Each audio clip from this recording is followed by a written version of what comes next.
জি ভাইয়া। ঠিক আছে। লাস্ট দিন আমরা আমাদের ওই যে কি পড়ছিলাম বলো তো আমরা?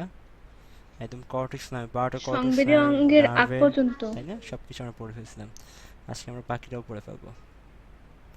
খুবই সহজ, একদম সহজ। কাজগুলো কি তোমরা মনে করতে পারছো, মনে রাখতে পারছো আমি যেভাবে শিখাইছিলাম? দেখো এই ছক কিন্তু আমরা পুরোটাই পড়ে ফেলছি, তাই না? ইচ অ্যান্ড এভরিথিং এই ছকে আমরা সব পড়ছি, কোনো কিছু বাদ নাই, সব পড়া হয়ে গেছে এই ছকে। সবই পারবা তোমরা ইনশাল্লাহ। বলো তো মানুষের জিহ্বায় সঞ্চালন নিয়ন্ত্রণ করে কোন কর্টেক্স স্নায়ু? উত্তর কি হবে? হাইপোগ্লোসাল। হাইপোগ্লোসাল। ভেরি গুড, পড়াশোনা ভালো হচ্ছে। পাকস্থলীতে কোন কর্টেক্স স্নায়ুর কার্যক্রম বিদ্যমান? বেগাস। Very good. মানবদের সবচেয়ে বড় কর্টেক্স স্নায়ু কোনটা? ভেগাস। গুড। লক্ষ্মী স্টুডেন্ট সবগুলো আমার। নবম জোড়া কর্টেক্স স্নায়ুর নাম কি? হলোপাকু, ট্রাক্টাই অ্যাপটু, গ্লসোফ্যারিঞ্জিয়াল। ফেসিওডি, গ্লোসো। উত্তরটা কি হবে? গ্লসোফ্যারিঞ্জিয়াল। কবিতাটা সবাই মুখস্থ করছো? আমি যেটা কবিতা লিখে দিয়েছিলাম, হলোপাকু, ট্রাক্টাই অ্যাপটু, ফেসিওডি, গ্লোসো, ভেগাস পাই হাইপোগ্লোসো, মুখস্থ আছে না সবার এটা? মুখস্থ করতে হবে, না হলে মাইক দেওয়া লাগবে, ভার্চুয়াল মাইক।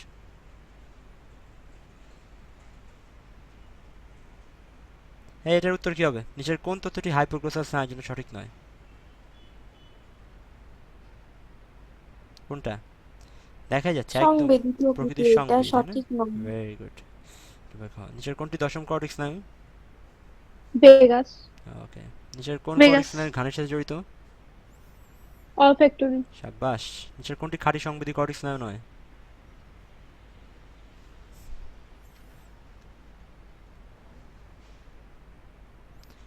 কোনটি খাঁটি সংবেদী কর্টেক্স স্নায়ু নয়? খাঁটি সংবেদী কর্টেক্স কারা ছিল? 128।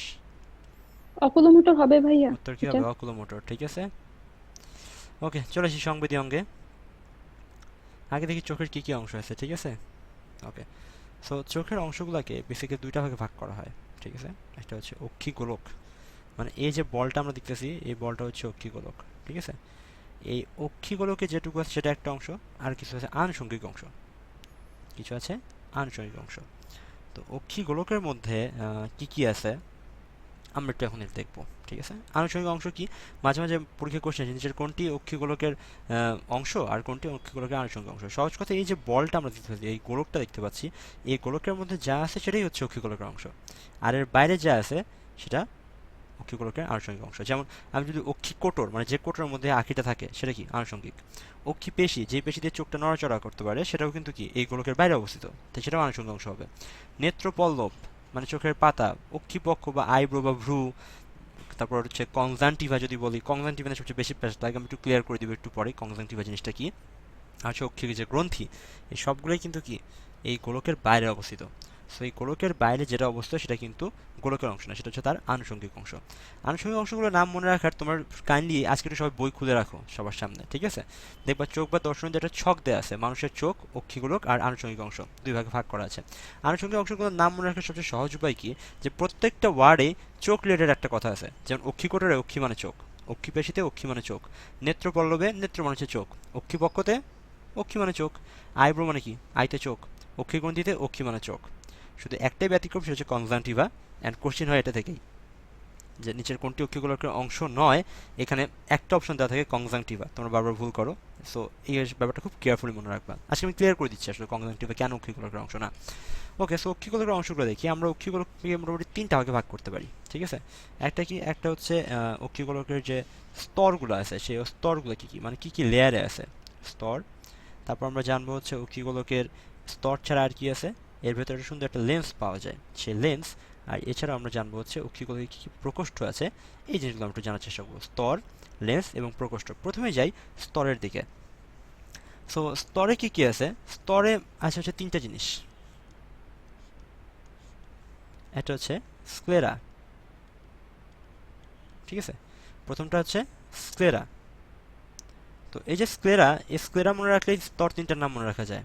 এসতে স্ক্লেরা, সিতে হচ্ছে কোরোয়েড, আর এই আর্থে হচ্ছে রেটিনা। স্কোয়ারের মধ্যেই তিনটা লেয়ারের নাম দেওয়া আছে। এসতে হচ্ছে স্ক্লেরা, তারপরে সিতে হচ্ছে কোরোয়েড, আর আরতে হচ্ছে রেটিনা। সো স্ক্লেরা, কোরোয়েড এবং রেটিনা, এই তিনটে হচ্ছে স্তর। ঠিক আছে, এর মধ্যে আরও সাব ডিভিশন আছে, যেমন স্ক্লেরার একটা অংশ হচ্ছে কর্নিয়া, সেটা একটু পরে আমরা আলোচনা করছি, আগে বেসিক জিনিসটা আমরা বলে নিই কী কী আছে। কোরোয়েডের মধ্যে আমরা কী কী দেখবো, ciliary body, suspensory ligament, Irish বা পিউপিল, ঠিক আছে, এই জিনিসগুলো আমরা দেখবো। আর রেটিনা আবার কী আছে, আমরা জানি রেটিনা কি রড কোষ থাকে, তারপর হচ্ছে কোন কোষ থাকে, এই জিনিসগুলো আমরা এখনই দেখবো একটু পরে খুব সুন্দর করে। ঠিক আছে, আর যেটা বললাম কোরোয়েডের মধ্যে কী থাকে, সাসপেন্সরি লিগামেন্ট, তারপর হচ্ছে আইরিশ, পিউপিল, তারপর হচ্ছে সিলিয়ারি বডি। ঠিক আছে, এগুলো হচ্ছে কতগুলো সাব ডিভিশন আর কি। হ্যাঁ, আমরা একটু পরে আলোচনা করবো, এক্ষুনি দেখবো, এখানে ছবিতে আমরা দেখবো, সুন্দর একটা ছবি আছে, কী কী আছে আমরা সব আইডেন্টিফাই করবো। তো প্রথমে চলুন দেখি স্ক্লেরা। প্রথম যে স্তর, একদম সর্ববহিস্থ যে স্তর, সেটা হচ্ছে স্ক্লেরা। এই যে দেখো স্ক্লেরাটা ছবি দেওয়া আছে, মার্কিং করা আছে যে এই পোর্শনটা হচ্ছে স্ক্লেরা। ঠিক আছে, এই পোর্শনটা হচ্ছে আমাদের স্ক্লেরা। একটা ব্যাপার কি দেখো, যে এই অক্ষিগুলোকে যদি আমরা ভাগ করি, তাহলে এইটুকু পোর্শন হবে, আমি যদি 6 ভাগ করি, তাহলে এইটুকু পোর্শন হবে 1/6, আর বাকি পোর্শনটা কত হবে 5/6। মনে রাখবো এর মধ্যে যে 5/6 অংশ, এটা কি অক্ষিকোটের মধ্যে অবস্থান করে। ঠিক আছে, এটা কিন্তু আমাদের বাইরে বের হয়ে আসে না, বাইরে বের হয়ে থাকে কতটুকু, জাস্ট এই 1/6 পোর্শনটুকু আমাদের বাইরে বের হয়ে থাকে। ঠিক আছে, সো এখন স্ক্লেরার যে ব্যাপারটা, এখানে একটা এই 5, 6 আর 1/6 এর সম্পর্ক আছে। আমি যদি জিজ্ঞেস করি যে স্ক্লেরার রং কি, উত্তরটা হবে হচ্ছে সাদা ও অস্বচ্ছ। সাদা ও অস্বচ্ছ। তুমি চিন্তা করো যে স্কোয়ার যদি সাদা অস্বচ্ছ যদি সামনের দিকেও হয়ে যায়, তাহলে কি আমরা কিছু দেখতে পারবো? দ্য অ্যান্সার ইজ নো, আমরা কিছুই দেখতে পারবো না। ঠিক আছে, তো যেটা বললাম যে স্ক্লেরা যে আছে আমাদের, স্ক্লেরার রংটা হচ্ছে সাদা এবং অস্বচ্ছ, কিন্তু যেহেতু আমরা সাদা এবং অস্বচ্ছ কিছু দেখতে পারবো না, এই জন্য কি চোখের সামনে এসে এটা একদম স্বচ্ছ হয়ে যায়, একদম ক্লিয়ার, ক্রিস্টাল ক্লিয়ার হয়ে যায়। তো যখন এই স্ক্লেরা যখন সামনের দিকে একটু উত্তল হয়ে অনেক বেশি পরিষ্কার, ট্রান্সপারেন্ট, ক্লিয়ার হয়ে যায়, তখন এই পোর্শনটার নাম কিন্তু আর স্ক্লেরা থাকে না, ওটাকে বলা হয় কর্নিয়া। কি বলা হয়? কর্নিয়া। আসলে দেখো স্ক্লেরা আর কর্নিয়া কিন্তু একই জিনিস। স্ক্লেরার যে মানে কন্টিনিউয়েশন, মানে স্ক্লেরার সামনে যে জাস্ট কি হয়ে যায়, কর্নিয়া হয়ে যায়। পার্থক্যটা কোথায়? স্ক্লেরার রং হচ্ছে সাদা অস্বচ্ছ, সেখানে কর্নিয়াটা কি একদম ট্রান্সপারেন্ট বা বর্ণহীন আর কি স্বচ্ছ। না হলে কিন্তু কি আমরা সব কিছু কিন্তু ঝাপসা দেখতাম, তাই না? সো এগুলো হচ্ছে স্ক্লেরার কথা। এরপর আসে হচ্ছে কোরোয়েড। কোরোয়েড জিনিসটা কি, ভেতরে খেয়াল করে দেখো, এই যে লাল একটা জিনিস দেখা যাচ্ছে, ঠিক আছে, ভেতরে একদম লাল, খুব সুন্দর লাল দেখা যায়। ঠিক আছে, এই জিনিসটা হচ্ছে কোরোয়েড। এখন কোরোয়েড এরকম লাল কেন দেখা যাচ্ছে? কারণ এর মধ্যে রক্ত সরবরাহ আছে, কোরোয়েডের মধ্যে রক্ত সরবরাহ আছে। এখানে আমরা লাল দেখতেছি, আসলে কিন্তু টু বি অনেস্ট এটার রং লাল হয় না, এটার রং হয় কালো। ঠিক আছে, এটার রং হয় বেশ কালো, কুচকুচা কালো টাইপ। কালো থাকার কারণ কি আমরা সবাই জানি, আমাদের ওই যে ত্বকে কেউ কেউ বেশি কালো হয় কেন? কারণ মেলানিন থাকে। তো খুবই স্বাভাবিক, এটার রং আমি যেহেতু কালো বললাম, তার মানে এতেও কি বেশি আছে? মেলানিন আছে। তাহলে এখানে দুটো জিনিস বললাম, একটা হচ্ছে রক্ত বাহিকা থাকে এর মধ্যে, যে কারণে লাল দেখাচ্ছে একটু, কিন্তু মেইনলি এটার রংটা কীরকম? কালো রং হয়। ঠিক আছে, এই যে দেখো এই ফাঁকে ফাঁকে বোঝা যাচ্ছে কালো রং। সো কালো রং হওয়ার কারণটা কি? কারণ এখানে মেলানিন নামক একটা রঞ্জক অনেক বেশি পরিমাণে থাকে। ঠিক আছে, ওকে। সো মেলানিন থাকার জন্য কোরোয়েডের রংটা কি হয়? কালো। কতে কোরোয়েড, কতে কালো। কালো হচ্ছে জগতের ভালো। কেন জগতের ভালো? কারণ আমরা যদি ফিজিক্স পড়ে থাকি, তাহলে আমরা কৃষ্ণ বস্তু সম্পর্কে জানছি। কৃষ্ণ বস্তু বা কৃষ্ণ বক্স জিনিসটা কি? ধরো এই যে এটা একটা বক্স, এই বক্সের সব সারফেস যদি কালো করে রং করা থাকে, ধরো এদিক থেকে যদি একটা আলোক রশ্মি যায়, প্রতিফলিত হবে, কিন্তু বেশিরভাগই কি, যেহেতু কালো রং তাই শোষিত হবে। যেটুকু প্রতিফলিত হবে সেটুকু দেখা যাবে কি, আবার তার 90% শোষিত হয়ে যাবে, সামান্য 10% প্রতিফলিত হবে। দেন এখানে যেটুকু আবার প্রতিফলিত হবে, দেখা যাবে এখান থেকে কোনো আলোই বের হয়ে আসতে পারবে না, কারণ সবটুকু শোষিত হয়ে গেছে। তাহলে ভেতরে কালো থাকার সুবিধাটা কি বলতো? যে এটা প্রতিফলন হ্রাস করে। আমাদের কোরোডের কাজটাও সেম, যখন আলো ঢোকে তার জন্য কি হয় না, ভেতরের প্রতিফলনটা যথাসম্ভব সে হ্রাস করে আনে। না হলে কি আমাদের চোখে ফ্লেয়ার হইতো। ফ্লেয়ার হইতো মানে কি, মানে চোখ সবসময় মানে আলো ঢুকলে ওটা এত প্রতিফলন হইতো চোখের মধ্যে যে আমরা কোনো বস্তু দেখতেই পাইতাম না, শুধু আলো আলো হয়, সাদা একদম কমপ্লিটলি সাদা বা কমপ্লিটলি লাল এরকম হয়ে থাকতো। ঠিক আছে, সো এই জন্য কোরোডের কিন্তু একটা গুরুত্বপূর্ণ ভূমিকা আছে এই মেলানিনের জন্য। আর যেটা বললাম রক্ত সরবরাহ, রক্ত সরবরাহ তো যে কোনো অঙ্গেই কি কোষ আছে, কোষ আছে, রক্ত সরবরাহ লাগবে, এই রক্ত সরবরাহের কাজটা করে হচ্ছে কোরোয়েড। তবে একটা মজার ব্যাপার, এই যে এখানে লেন্সটা আছে, লেন্সে কিন্তু কোনো রক্ত সরবরাহ নাই, এটা একটু মাথায় রাখতে হবে। এখানে জিনিস আলোচনা করতে ভুলে গেছি, সেটা হচ্ছে এই যে আমাদের স্ক্লেরা ছিল, সেই স্ক্লেরাটার সামনে দিয়ে কি হয়ে গেছে? কর্নিয়া। বাইরেও একটা লেয়ার কিন্তু দেখা যাচ্ছে, খেয়াল করো, এই যে এই একটা লেয়ার দেখা যাচ্ছে, সূক্ষ্ম একটা লেয়ার। এই লেয়ারটা কি? এই লেয়ারটা হচ্ছে কনজাংটিভা। এই লেয়ারটা হচ্ছে কনজাংটিভা। খেয়াল করো, আমি যদি গোলক এটা ধরি, এটা যদি আমার গোলক হয়, এটা কিন্তু গোলকের মধ্যে পড়ে না, এটা গোলকের বাইরে পড়ে গেছে। কিন্তু আমার গোলকটা হচ্ছে এই যে এটা হচ্ছে আমার গোলক, এটা হচ্ছে আমার গোলক, এটাও কিন্তু গোলকের অংশ না। এই যে এটা হচ্ছে একটা অক্ষি পেশি, সো এটাও গোলকের অংশ। আমার গোলক কোনটা? আমার গোলক হচ্ছে এই যে এটা, ঠিক আছে? তাহলে এই গোলকের বাইরে যাই থাকুক সেটা কি আমার অক্ষি গোলকের অংশ নয়। যেমন এই যেটা অক্ষি পেশি, অকুলার মাসল লেখা আছে, এটা আমাদের অক্ষি গোলকের অংশ না। তারপরে যে বাইরে একটা পাতলা পর্দা দেখতে পাচ্ছি, এটা কি কনজাংটিভা, এটা কিন্তু আমাদের অক্ষি গোলকের অংশ না। অক্ষি গোলকের অংশ কি? স্ক্লেরা, এবং স্ক্লেরার ভেতরে যা আছে সবটাই হচ্ছে অক্ষি গোলকের অংশ, মানে এর মধ্যে যাটা আছে। স্ক্লেরার বাইরে কোনো কিছুই অক্ষি গোলকের অংশ না। ওকে, সো এই গেল স্ক্লেরা। তারপর কোরেডের সম্পর্কে ব্যাপারে বলেছিলাম। কোরেডের এখন 4টা পার্ট। একটা হচ্ছে সাসপেন্সরি লিগামেন্ট। আগে সিলিয়ারি বডি একটু কথা বলি। এই যে দেখো সামনে যে একটু এটা রাউন্ডেড শেপ হয়ে গেছে, তাই না? এই রাউন্ডেড শেপ এটাকে বলা হয় সিলিয়ারি বডি, এটাকে বলা হয় সিলিয়ারি বডি। সিলিয়ারি বডির কিন্তু খুব গুরুত্বপূর্ণ ভূমিকা আছে চোখের উপযোজনে, আমরা একটু পরে বলবো। তো এই জিনিসটা হচ্ছে সিলিয়ারি বডি। অ্যান্ড সিলিয়ারি বডিটা সামনের দিকে কন্টিনিউ হয়ে কি হয়ে গেছে, এই জিনিসটার নাম হচ্ছে আইরিশ। এই জিনিসটার নাম কি? আইরিশ। তাহলে আমরা সিলিয়ারি বডি চিনলাম, আমরা আইরিশ চিনলাম। এবার সাসপেন্সরি লিগামেন্ট মানে কি? সাসপেন্স মানে কি? ধরেন এই যে বলি না যে একটা মুভি, হয়তো মুভিতে আমরা যে ডিরেক্টর খুব সাসপেন্স ধরে রাখছে, মানে কি? সে দর্শকদের ঝুলায় রাখছে যে কাহিনী কোন দিকে যাবে। সাসপেন্স শব্দটার শাব্দিক অর্থই হচ্ছে ঝুলায় রাখা। আপনি খেয়াল করেন এই যে সিলিয়ারি বডির সাথে কতগুলো লিগামেন্ট আছে, যে লিগামেন্টগুলো কি লেন্সকে ধরে রাখছে, এগুলি হচ্ছে সাসপেন্সরি লিগামেন্ট। মানে কি? এই লিগামেন্টগুলো লেন্সকে ঝুলায় রাখছে। এটা কই থাকে? এই যে সিলিয়ারি বডির সাথে এটা থাকে। তাহলে দেখেন কোরেডের সামনে এই জিনিসটা কি? Ciliary body. সিলিয়ারি বডির সাথে কি লাগানো থাকে? Suspensory ligament. আর সিলিয়ারি বডির সামনে দিকে যে কি হয়ে যায়? আইরিশ। তাহলে পিউপিলটা কোথায়? এখানে আমি দেখাচ্ছি বেসিক্যালি, দেখেন এটা কিন্তু পিউপিল, আমার কার্সর যেখানে মুভ করতেছে। আচ্ছা, সবাই কি আমার কথা শুনতে পাচ্ছেন? জি ভাইয়া। ঠিক আছে, তাহলে এই হচ্ছে পিউপিল। আমি আপনাদেরকে একটা ছোট্ট একটা ছবি দেখাবো, একটু দেখেন তো আপনারা কিছু বুঝতে পারেন কিনা।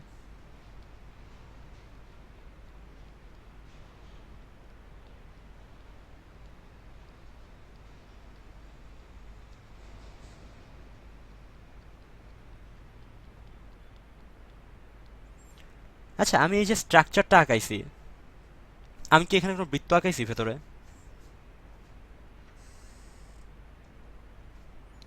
আমি কি কোনো বৃত্ত আঁকাইছি এখানে এইভাবে গোল করে এর মধ্যে? ভাইয়া বৃত্তই তো হইছে। বাট ফ্যাক্ট বৃত্ত কিন্তু হয়ে গেছে। আমি কি আলাদা করে এক্সট্রা কোনো বৃত্ত আঁকাইছি? না। না। হয়। সো ব্যাপারটা হচ্ছে এরকমই যে পিউপিল কিন্তু আলাদা কোনো স্ট্রাকচার না, ঠিক আছে? পিউপিল আলাদা কোনো স্ট্রাকচার না। এই যে আইরিশগুলো আসছে, আইরিশগুলো যে একটা পয়েন্টে ইন্ড হয়ে গেছে, সেই ইন্ড হয়েছে এমন একটা ম্যানারে যে ভেতরে একটা রাউন্ড স্ট্রাকচার সৃষ্টি হয়েছে। ব্যাপারটা বুঝছেন? পিউপিল কিন্তু আলাদা কোনো স্ট্রাকচার না। এই যে এখানে খেয়াল করে দেখেন, পিউপিল কিন্তু আলাদা কোনো স্ট্রাকচার হিসেবে এখানে বর্ণিত করা হয় না এই ছবিতেও। সো পিউপিলের ব্যাপারটা হচ্ছে এরকম যে আইরিশগুলো এক জায়গায় যে ইন্ড হয়ে যায়, সেটা এমন একটা ম্যানারে ইন্ড হয়ে যায় যে ভেতরে একটা রাউন্ড ব্যাপারটা সৃষ্টি হয়। তাহলে আমি যদি এই পিউপিলটা যদি বলি যে পিউপিলের সংকোচন প্রশ্নটা কার উপর ডিপেন্ড করবে, উত্তরটা কি হবে? আইরিশের উপর। ভেরি গুড, আইরিশের উপরে। অ্যান্ড আইরিশে এই জন্য কি হয়, দুই ধরনের পেশি থাকে। একটা হচ্ছে বৃত্তাকার পেশি, আর একটা হচ্ছে অরীয় পেশি। অরীয় শব্দের অর্থ কি? বাঁকা। আপনারা মনে রাখবেন, এই বৃত্তাকার পেশির সাথে পিউপিলের সংকোচন প্রসারণ সমানুপাতিক। বৃত্তাকারের সাথে পিউপিলের সংকোচন প্রসারণটা সমানুপাতিক, আর অরীয়র সাথে ব্যস্তানুপাতিক। শব্দটার অর্থ কি দাঁড়ালো? মানে বৃত্তাকার পেশি যদি সংকুচিত হয়, এই যে বৃত্তাকার পেশি যদি সংকুচিত হয়, তাহলে কি পিউপিলটা ছোট হবে। বৃত্তাকার পেশি যদি প্রসারিত হয়, তাহলে পিউপিলটাও বড় হবে। আর অরীয় ব্যাপারটা কি? অরীয় যদি সংকুচিত হয়, পিউপিল বড় হবে। অরীয় যদি প্রসারিত হয়, পিউপিল ছোট হবে। ব্যাপারটা কি বুঝাইতে পারছি? সমানুপাতিক ব্যস্তানুপাতিক সম্পর্ক।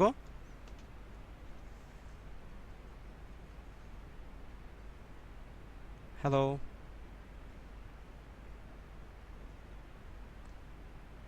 হ্যালো।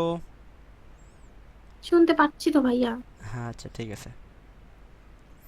ওকে, সো যেটা বলছিলাম যে সমানুপাতিক আর ব্যস্তানুপাতিক সম্পর্কের একটা ব্যাপারে, যে বৃত্তাকার পেশির সাথে তাহলে পিউপিলের সংকোচন প্রসারণের সম্পর্কটা কিরকম?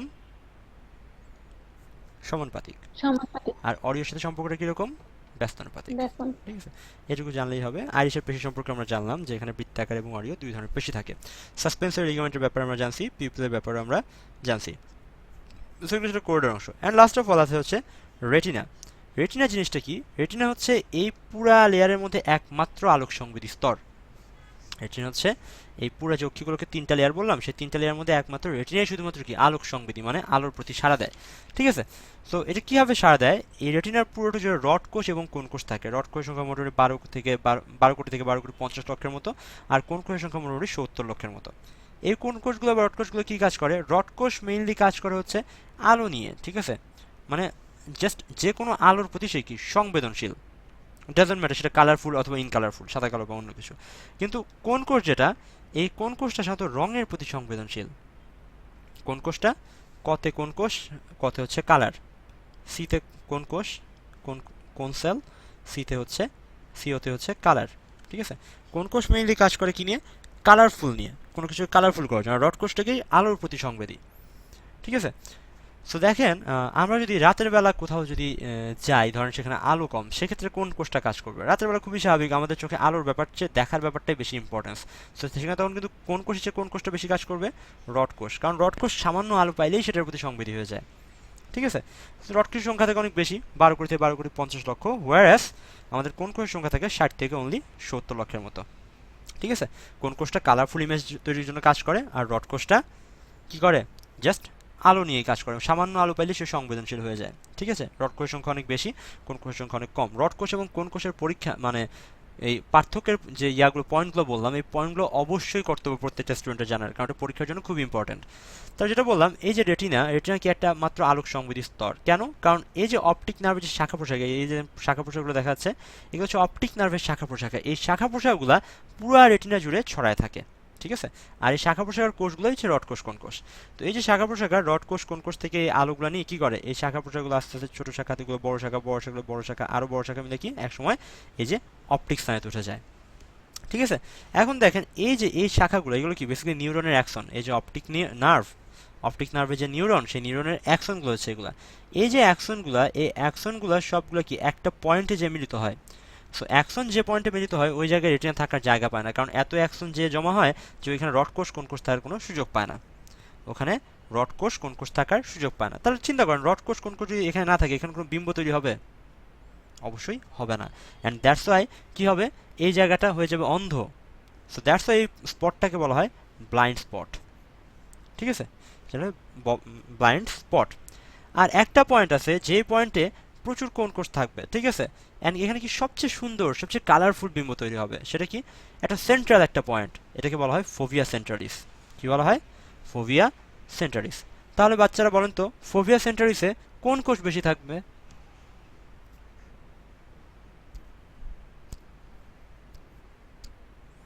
ফোভিয়া সেন্ট্রালিসে কোন কোষ বেশি থাকবে, এটা কোশ্চেন করছি।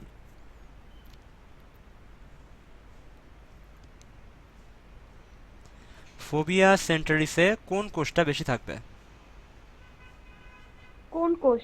উত্তরটা কিন্তু কোশ্চেনের মধ্যে দেওয়া ছিল। ঠিক আছে, উত্তরটা হবে হচ্ছে কোন কোষ। ঠিক আছে, ফোভিয়া সেন্ট্রালিসে কোন কোষ বেশি থাকে, আর ফোভিয়া সেন্ট্রালিসের আরেকটা নাম হচ্ছে পিতবিন্দু। ঠিক আছে, সো এই গেল হচ্ছে ফোভিয়া সেন্ট্রালিসের কথাবার্তা। আর আরেকটা হচ্ছে অপটিক স্নায়ু। অপটিক স্নায়ু কোনটা, যে বললাম অ্যাকশনগুলো মিলিত হয়ে পরবর্তী একটা লম্বা একটা অপটিক স্নায়ু তৈরি করছে, সেটা পরবর্তীতে কি করবে, মস্তিষ্কে বিম্বটা পাঠিয়ে দিবে। ঠিক আছে, সো এই গেল হচ্ছে আমাদের স্তরগুলা। লেন্সের ব্যাপারে আমি আগেই বলছি যে লেন্সটা কি, এখানে খুব সুন্দর করে সিলিয়ারি বডির সাসপেন্সরি লিগামেন্ট দিয়ে ঝুলে থাকে, অ্যান্ড এটার সাথে কি করে, একটা প্রতিসরণশীল মাধ্যম হিসেবে কাজ করে। এই যে আলোগুলো বাইরে থেকে আসে, এটা কি পিপিলের লেন্সে ঢুকে দেন, লেন্স কি সেটাকে প্রতিসরণ করে যেভাবে দরকার, বা আলোটা যেভাবে ফোকাস পয়েন্ট আসা দরকার সেভাবে সেটাকে প্রতিসরণ ঘটায়। লেন্সে কিন্তু কোনো রক্ত সরবরাহ নাই। এটা কি করে, এই যে অ্যাকুয়াস হিউমার, ভিট্রিয়াস হিউমার আছে, এগুলো থেকে পুষ্টি সংগ্রহ করে। ঠিক আছে, খুব ইম্পর্টেন্ট একটা জিনিস। আমাদের মানব দেহে দুইটা কোষে নিউক্লিয়াস নাই, একটা হচ্ছে লোহিত রক্তকণিকা এবং আরেকটা হচ্ছে এই লেন্স। ঠিক আছে, লেন্স সম্পর্কে কথা এইটুকুই। আর হচ্ছে প্রকোষ্ঠের ব্যাপার, প্রকোষ্ঠ আছে 3টা, অগ্রপ্রকোষ্ঠ, এই যে এইটুকু, এইটুকু হচ্ছে মধ্য প্রকোষ্ঠ, দেখেন এইটুকু হচ্ছে অগ্রপ্রকোষ্ঠ, এইটুকু হচ্ছে মধ্য প্রকোষ্ঠ, আর এইটুকু হচ্ছে পশ্চাৎ বা ভিট্রিয়াস প্রকোষ্ঠ। ভিট্রিয়াস প্রকোষ্ঠটি হচ্ছে সবচেয়ে বড়। ঠিক আছে, অগ্রপ্রকোষ্ঠ, এটা হচ্ছে পশ্চাৎ প্রকোষ্ঠ বা মধ্য প্রকোষ্ঠ বলা, নাকি পশ্চাৎ প্রকোষ্ঠ বলে ভালো, বেটার। অ্যান্টেরিয়র চেম্বার বা অগ্রপ্রকোষ্ঠ, তারপর হচ্ছে এটা হচ্ছে আমাদের পোস্টেরিয়র চেম্বার বা হচ্ছে পশ্চাৎ প্রকোষ্ঠ, আর এই লাস্টের সবচেয়ে বড় সেটা হচ্ছে ভিট্রিয়াস প্রকোষ্ঠ। এখানে থাকে হচ্ছে অ্যাকুয়াস হিউমার, এখানে থাকে হচ্ছে অ্যাকুয়াস হিউমার, এখানে থাকে হচ্ছে ভিট্রিয়াস হিউমার। তাহলে এগুলোর এই যে হিউমার এগুলো জিনিসটা কি হচ্ছে এক ধরনের তরল পদার্থ, যে তরল পদার্থগুলো দিয়ে এই প্রকোষ্ঠগুলো পূর্ণ থাকে। অ্যান্ড কি করে, এই যে বললাম একটু আগে লেন্সে কি করে, লেন্স তো রক্ত সরবরাহ, তার সে পুষ্টি পায় কই থেকে, ওই যে অ্যাকুয়াস হিউমার থেকে। ঠিক আছে, সো এগুলো ছিল আমাদের মোটামুটি চোখের অংশ। আমাদের প্রকোষ্ঠগুলো চিন্তা করলাম, তার প্রথম প্রকোষ্ঠে এবং পশ্চাৎ প্রকোষ্ঠে কি অ্যাকুয়াস হিউমার, আর যে ভিট্রিয়াস প্রকোষ্ঠ সেখানে কি জাস্ট ভিট্রিয়াস হিউমার থাকে। ঠিক আছে, ওকে। সো এই ছিল আমাদের চোখের যে লেয়ারগুলো সেগুলো সম্পর্কে আমরা বলছি। এবার চোখের আনুষঙ্গিক অংশ সম্পর্কে একটু বলবো, দেখি স্লাইড আছে কিনা। চোখের স্ক্লেরা রং কি বলেন তো? সাদা। সাদা। বহুবার আলোচনা করছি, স্ক্লেরা রংটা হচ্ছে সাদা। চোখের জেটিনার যে অংশ আলোক সংবেদী নয় তাই কি বলে? এই তোর আগে দাও কেন? অ্যানসার তো Shit. দেওয়া শিট শিট শিট, এটা স্লাইডের সমস্যা, আমার সমস্যা না। উত্তর কি হবে? অন্ধবিন্দু, তাই না? সিলিয়ারি বডি এবং লেন্স এটা দেখানো হয়ে গেছে অলরেডি, এটা তোমাদেরকে বুঝাইছি। আইরিশ আর পিউপিলের সম্পর্ক, আইরিশের যে বৃত্তাকার পেশি আর অরিপেশি থাকে সেটার সাথে কীভাবে সম্পর্কিত হয়। পিপিল দেখেন যখন উজ্জ্বল আলো পায় পিপিল কী হয়ে যায়, ছোট হয়ে যায়। আর যখন স্তিমিত আলো তখন পিপিল বড় হয়ে যায়। কারণটা কি? পিপিল মানে কি, যে একদম আলো ঢুকতেছে। আপনারা পিপিল কি সবাই চেনেন? চোখের মণি, এটা দেখাই দিই। পিপিলটা প্রথম ছবিতে ছিল, এই যে দেখেন, এই যে মধ্যের স্ট্রাকচারটা এটা কি পিউপিল, এই যে এই স্ট্রাকচারটা হচ্ছে পিপিল। এই যে দেখেন আইরিশেরগুলোর এন্ড পয়েন্টগুলো একটা জায়গায় শেষ হয়েছে, পিপিল কিন্তু আলাদা কোনো স্ট্রাকচার না। আইরিশগুলা যে জায়গায় শেষ হয়েছে সেই জায়গাতে একটা গোল একটা রাউন্ড স্ট্রাকচার হচ্ছে পিউপিল। পিউপিলের মধ্যে কালো দেখা যাচ্ছে কেন, এর উত্তরটা কে বলতে পারবেন? এই কালো জিনিসটা দেখাচ্ছে, এই কালো জিনিসটা কি দেখা যাচ্ছে ভেতর থেকে? কেন ভেতরে কালো? ভেতরে কি আছে যার কারণে কালো দেখা যাচ্ছে? কোরয়েডের জন্য মেলানিন ভেরি থাকে। গুড, কোরোডের জন্য। এটা কে অ্যান্সার দিয়েছে, নাম কি তোমার? Maliha Islam. Melanin. Good, very good. So এখানে যে কোরোড লেয়ারটা আছে, কোরোড লেয়ারে কি থাকে? প্রচুর মেলানিন থাকে। সো এই জন্য এই যে আমরা এই চোখ দেখি ভেতরে যে জিনিসটা দেখতেছি সেগুলো সব কি কালো, মেলানিনের জন্য। কোরোডের যে মেলানিন সেটার জন্য ভেতরে কালো দেখা যাচ্ছে। খেয়াল করো আইরিশের রং এর কাছে নীল, আবার এর কাছে কি একটু ব্রাউনিশ হয়ে গেছে, তাই না? আইরিশের রংটা কিন্তু রেসেস মানে জাতিভেদে বিভিন্ন রকম হয়, মানুষভেদে বিভিন্ন রকম হয়। কারণ কি, এই যে লেন্সের জন্য যে প্রোটিন মানে কালারের জন্য যে প্রোটিনটা আছে ক্রোমোপ্রোটিন, সেই ক্রোমোপ্রোটিনটা মানুষ থেকে মানুষ বিভিন্ন রকম হয়। এই জন্য কিন্তু এই আইরিশের কালারটা অনেকের ডিফারেন্ট। আমরা খুব সুন্দর করে বিড়াল চোখি বলি, অনেকেই আছে বিড়াল চোখি। বিড়াল চোখি না ওইটা আসলে, এটা বেসিক্যালি কি, এই যে আইরিশের কালারের যে মানে জিনটা আছে সেই জিনটা ওদের খুব সুন্দর কালারফুল এই আইরিশ তৈরি করে। ঠিক আছে, এটা আর কিছুই না, এটা জেনেটিক্যালি কন্ট্রোলড।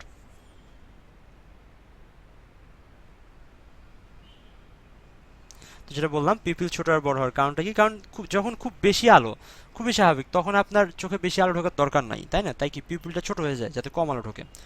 আবার যখন খুবই কম আলো তখন আপনি কি চাইবেন, আপনার চোখের মধ্যে বেশি আলো ঢুকুক, তখন কি পিপিলটা বড় হয়ে যায়। এগুলো তোমাদের লাগবে না, তোমাদের বই না এগুলো। এবার আসেন চক্ষু পেশি নিয়ে আলোচনা করি। চক্ষু পেশি কয় ধরনের? রেকটাস আর অবলিক দুই ধরনের পেশি পাওয়া যায়। কি পাওয়া যায়? রেকটাস পেশি আর হচ্ছে অবলিক পেশি। ঠিক আছে, ওকে। সো নামগুলা শুনলেই আসলে এগুলোর কাজ মুখস্থ হয়ে যায়। যেমন রেকটাস কি কি আছে? একটা আছে হচ্ছে মিডিয়াল রেকটাস, আর একটা আছে হচ্ছে ল্যাটেরাল রেকটাস।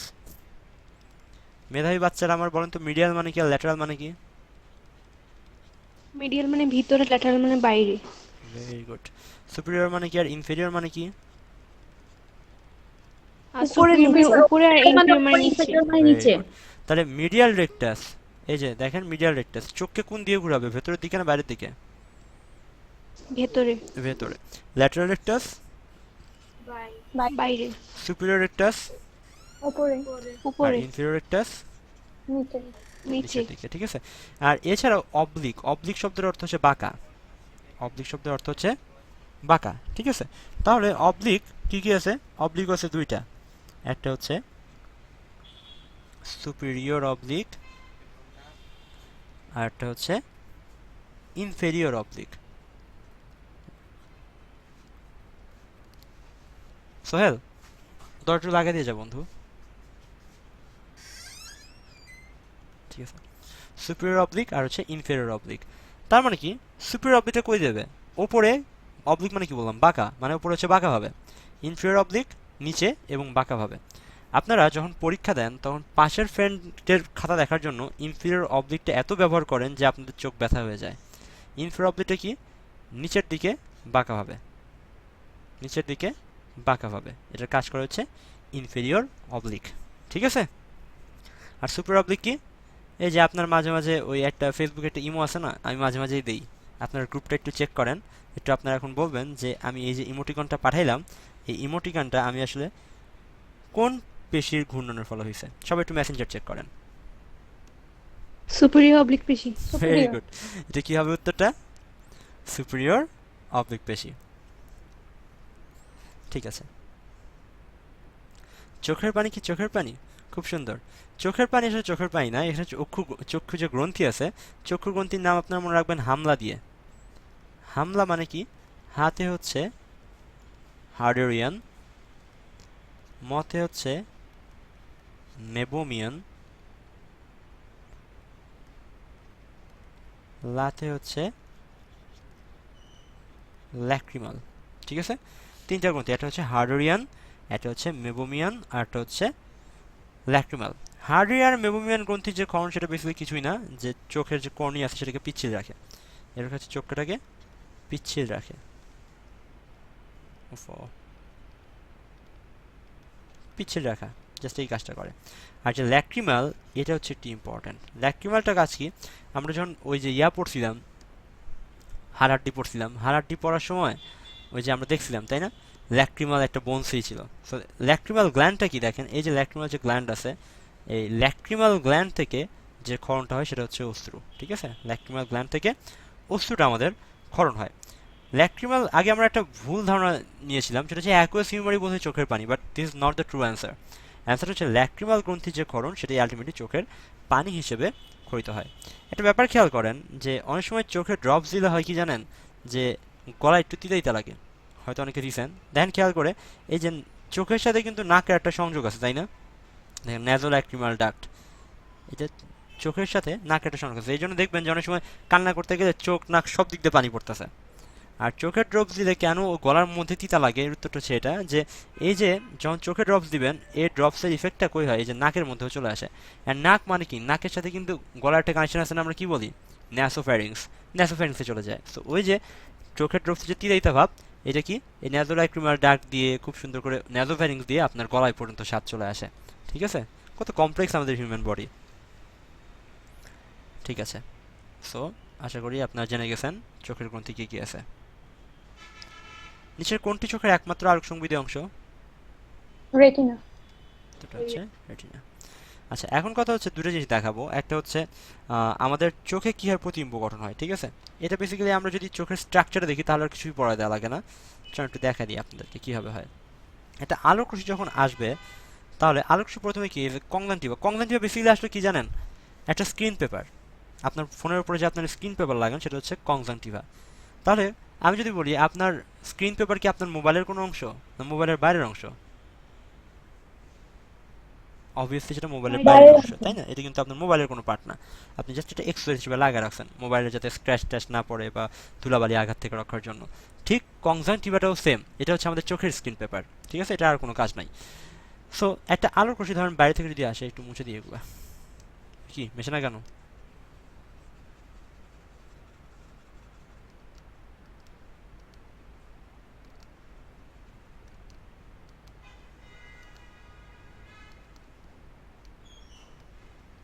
ঠিক আছে, সো দেখো বাইরে থেকে যদি একটা আলোক রশ্মি আসে, সে প্রথমে কোথায় আসবে? কর্নিয়াতে আসবে, তাই না? কর্নিয়ার পর এটা কই যাবে? এইখানে যে প্রকোষ্ঠ, সেই প্রকোষ্ঠে কি ছিল? Aqueous humour. কি ছিল? Aqueous humour. এই অ্যাকুয়াস হিউমার যেহেতু এটা তরল পদার্থ, তার মানে কি এখানে স্বাভাবিকভাবে আলোক রশ্মি কি সামান্য প্রতিসরণ হবে। অ্যান্ড প্রতিসরণে সেটা কই আসবে? এই স্ট্রাকচারটার নাম কি? এখানে কোনো স্ট্রাকচার নাই। আইরিশ একটা ইন পয়েন্ট মিলে একটা গোল একটা জিনিস তৈরি, তার নাম কি? People people. তার পিপিল দিয়ে সেটা কই যাবে? লেন্সে যাবে, তাই না? এখন লেন্সও কি একটা প্রতিসারক মাধ্যম হিসেবে কাজ করে। And also vitreous humour. এটা কি করে? লেন্সটা কি, এই যে সাসপেন্সরি লিগামেন্ট আছে এটার সাথে কি সিলিয়ারি বডি দিয়ে ঝোলে। তো সিলিয়ারি বডির এই স্ট্রাকচারটা সংকোচন প্রসারণের মাধ্যমে হয় কি, এই লেন্সটা সোজা মানে একটু লম্বা বা একটু খাটো করা যায়। ফলে হয় কি, সেই মতো আলোক রশ্মির প্রসারণ সংকোচন হয়, সরি প্রতিসরণটা হয়। অ্যান্ড প্রতিসরণ অনুযায়ী সেটা করে কি, যে ফোকাস পয়েন্ট আছে আমাদের চোখে, আমাদের প্রত্যেকের চোখে একটা ফোকাস পয়েন্ট থাকে, সেই ফোকাস পয়েন্টে যে সে কী করে, একদম আলোটা ফেলে, যাতে আমরা জিনিসটাকে সঠিকভাবে দেখতে পারি। ঠিক আছে, তাহলে কি বললাম একটু ভালো করে শোনো, যে আলোক রশ্মি তাহলে ওয়েটা কি, কী কী দিক দিয়ে যায়। ফার্স্টে আসে হচ্ছে কর্নিয়াতে, কর্নিয়ার পরে আসে অ্যাকুয়াস হিউমারে, অ্যাকুয়াস হিউমারে থেকে কই আসে পিউপিলে, পিউপিল থেকে আসে লেন্সে, দেন লেন্স থেকে ভিট্রিয়াস হিউমার দিয়ে ফোকাস পয়েন্ট যেটা আছে, ফোকাস পয়েন্টে সাধারণত কই থাকে, এটা সাধারণত আমাদের রেটিনা থাকে, ধরে নিই এটা হচ্ছে আমাদের ফোকাস পয়েন্ট, ঠিক আছে। এই ফোকাস পয়েন্টে এসে কি একটা বিম্ব তৈরি হয়, ঠিক আছে। সো এই যে বিম্বটা আছে এই বিম্বটা কিন্তু উল্টা, কারণ এই যে লেন্সের জন্য কি একটা উল্টা বিম্ব তৈরি হয়।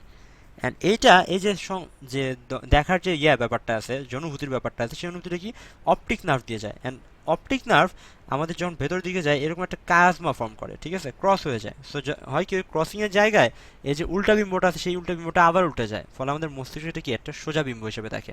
আমি আবারও বলতেছি জিনিসটা কীভাবে হয়, যে আলোক রশ্মি থেকে বেসিক্যালি কোথায় আসে, প্রথমে আগে আসে হচ্ছে কর্নিয়াতে, দেন কর্নিয়া থেকে এই যে অ্যাকুয়াস হিউমার দিয়ে পিউপিল দিয়ে জিনিসটা কই যায়, আমাদের লেন্সে আসে। লেন্সটা কি করে, লেন্সটা যদি আবার এটাকে প্রতিসরণ করার দরকার হয়, বা যদি আর একটু মানে লেন্সটা কি যেহেতু সংকোচন প্রসারণ হতে পারতেছে, তো সেই সংকোচন প্রসারণ করে আলোটা একটু সাইজ মতো প্রতিসরণ করে কি করে রেটিনার উপরে যে ফোকাস পয়েন্টটা আছে সেই ফোকাস পয়েন্টটাকে একদম বিম্বটা ফেলে দেয়, একদম এক্স্যাক্টলি ফোকাস পয়েন্টে বিম্বটা ফেলে দিবে। অ্যান্ড রেটিনায় কি করবে, ওই ফোকাস পয়েন্টের যে বিম্বটা সেই বিম্বটা এই অপটিক স্নায়ুর কাছে পাঠাবে, অপটিক স্নায়ু থেকে পরবর্তী সেটা মস্তিষ্কে যে একটা সোজা বিম্ব হয়ে খুব সুন্দর করে কি হবে, তার একটা বিম্ব তৈরি হবে। এখন হচ্ছে উপযোজন জিনিসটা কি, উপযোজন মানে হচ্ছে একটা জিনিস আপনি দেখলেন দূরে অ্যান্ড আপনি আসেন এখানে, আপনি আপনার জায়গা পরিবর্তন করবেন না, আপনি সেই জিনিসটা দেখার জন্য কাছে যাবেন না, আপনি কি চেষ্টা করবেন, আপনি আপনার জায়গা থেকেই দাঁড়ায় সেটা দেখার চেষ্টা করবেন। এই জিনিসটা হচ্ছে উপযোজন। মানে কি, যে বস্তু আর তোমার দূরত্ব পরিবর্তন না করে জাস্ট চোখের লেন্সের চেঞ্জ ঘটায় একটা বস্তু দেখার যে স্পষ্ট দেখার যে চেষ্টা, সেটাই হচ্ছে উপযোজন। যেটা বললাম আমি ক্লাসের প্রথমে বলছিলাম যে এই যে সিলিয়ারি বডি আর এই যে সাসপেন্সরি লিগামেন্ট আর লেন্স, এই তিনটার কিন্তু উপযোজন একটা সম্পর্ক আছে, বেসিক্যালি তিনটাই কাজ করে উপযোজনের জন্য। এই যে সিলিয়ারি বডি এগুলো যখন পেশিগুলো যখন কন্ট্রাক্ট করে, মানে যখন ভেতরের দিকে সংকোচন হয়, তখন হয় কি সাসপেন্সরি লিগামেন্টটা এই লেন্সকে বাইরের দিকে টান দেয়, টান দিলে হয় কি এটা কি এখন মোটা, তাহলে সেটা কী হয়ে যাবে, চিকন আর লম্বা হয়ে যাবে, সরু বা লম্বা হয়ে যাবে। তখন কি হবে, এই যে ফোকাস দূরত্ব সেই ফোকাস দূরত্বটা বাইরে যায়। অ্যান্ড ফোকাস দূরত্ব বেড়ে গেলে হয় কি, যে দেখা যায় যে বিম্বটা মানে তৈরি হওয়ার জন্য মানে এই পয়েন্টে যাওয়া লাগতো, সেই পয়েন্টটা কি এখানেই চলে আসে, ঠিক আছে। যে বিম্বটা তৈরি হওয়ার জন্য এই পয়েন্টে যাওয়া লাগতো সেটা কি এইখানেই তৈরি হয়ে যায়, ফলে কি যে আমরা কাছে না যেয়েও সেই বস্তুটা সুন্দরভাবে দেখতে পারি। সো উপযোজন জিনিসটার কিছুই না, এটা বেসিক্যালি আমাদের যে সিলিয়ারি বডি এবং লেন্স আছে, সিলিয়ারি বডির সংকোচনের ফলে আমাদের লেন্সটা কি প্রয়োজন মতো আকৃতি পরিবর্তন করতে পারে। আর আকৃতি পরিবর্তন করার ফলে হয় কি, যে যে বিম্বটা আছে সেই বিম্বটার জন্য যে ফোকাস পয়েন্ট, সেই ফোকাস পয়েন্টটা আমাদের যে রেটিনার যে ফোকাস পয়েন্ট, যে মূল ফোকাস পয়েন্ট থাকে একটাই, সেই ফোকাস পয়েন্ট এসে পড়ে। সো তখন কি হয়, যে সেটার একটা বিম্ব আমরা দূরে কাছে না গিয়েও দেখতে পারি। অ্যান্ড সবচেয়ে বড় সুবিধা যে মানুষের দুইটা চোখ থাকার, বা দিনের দৃষ্টি বা স্টেরিওস্কোপিক দৃষ্টি বলা হয়, এটা সবচেয়ে বড় সুবিধাটা কি, যে আমাদের দুটো চোখ থাকার সুবিধা কি।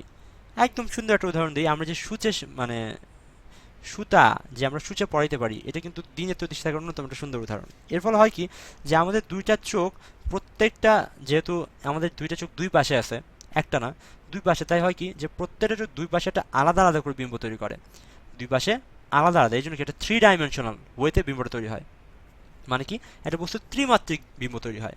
অ্যান্ড এর ফলে হয় কি, যে আমাদের মাথা এই দুইটা বিম্বকে এক জায়গায় করে একদম এক্স্যাক্ট একটা ছবি দেখতে পারে, দুইটা বিম্ব এক জায়গায় করে একদম ত্রিমাত্রিক পজিশনটা এক্স্যাক্টলি সে রিসিভ করতে পারে। সো দ্যাটস ওয়াই কিন্তু কি আমরা খুব সুন্দর করে সুই পড়াইতে পারি, সরি হ্যাঁ সুই পড়াইতে পারি, আর এছাড়া যে সূক্ষ্ম কাজগুলো আছে সেই কাজগুলো আমরা কিন্তু চোখের মাধ্যমে করে ফেলতে পারি।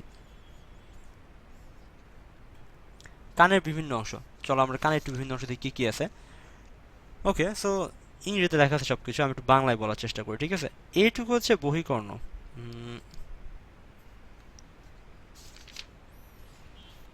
এই যে আমাদের টিম্প্যানিক, এটা কেমনে তাকাই রে, ঠিক আছে।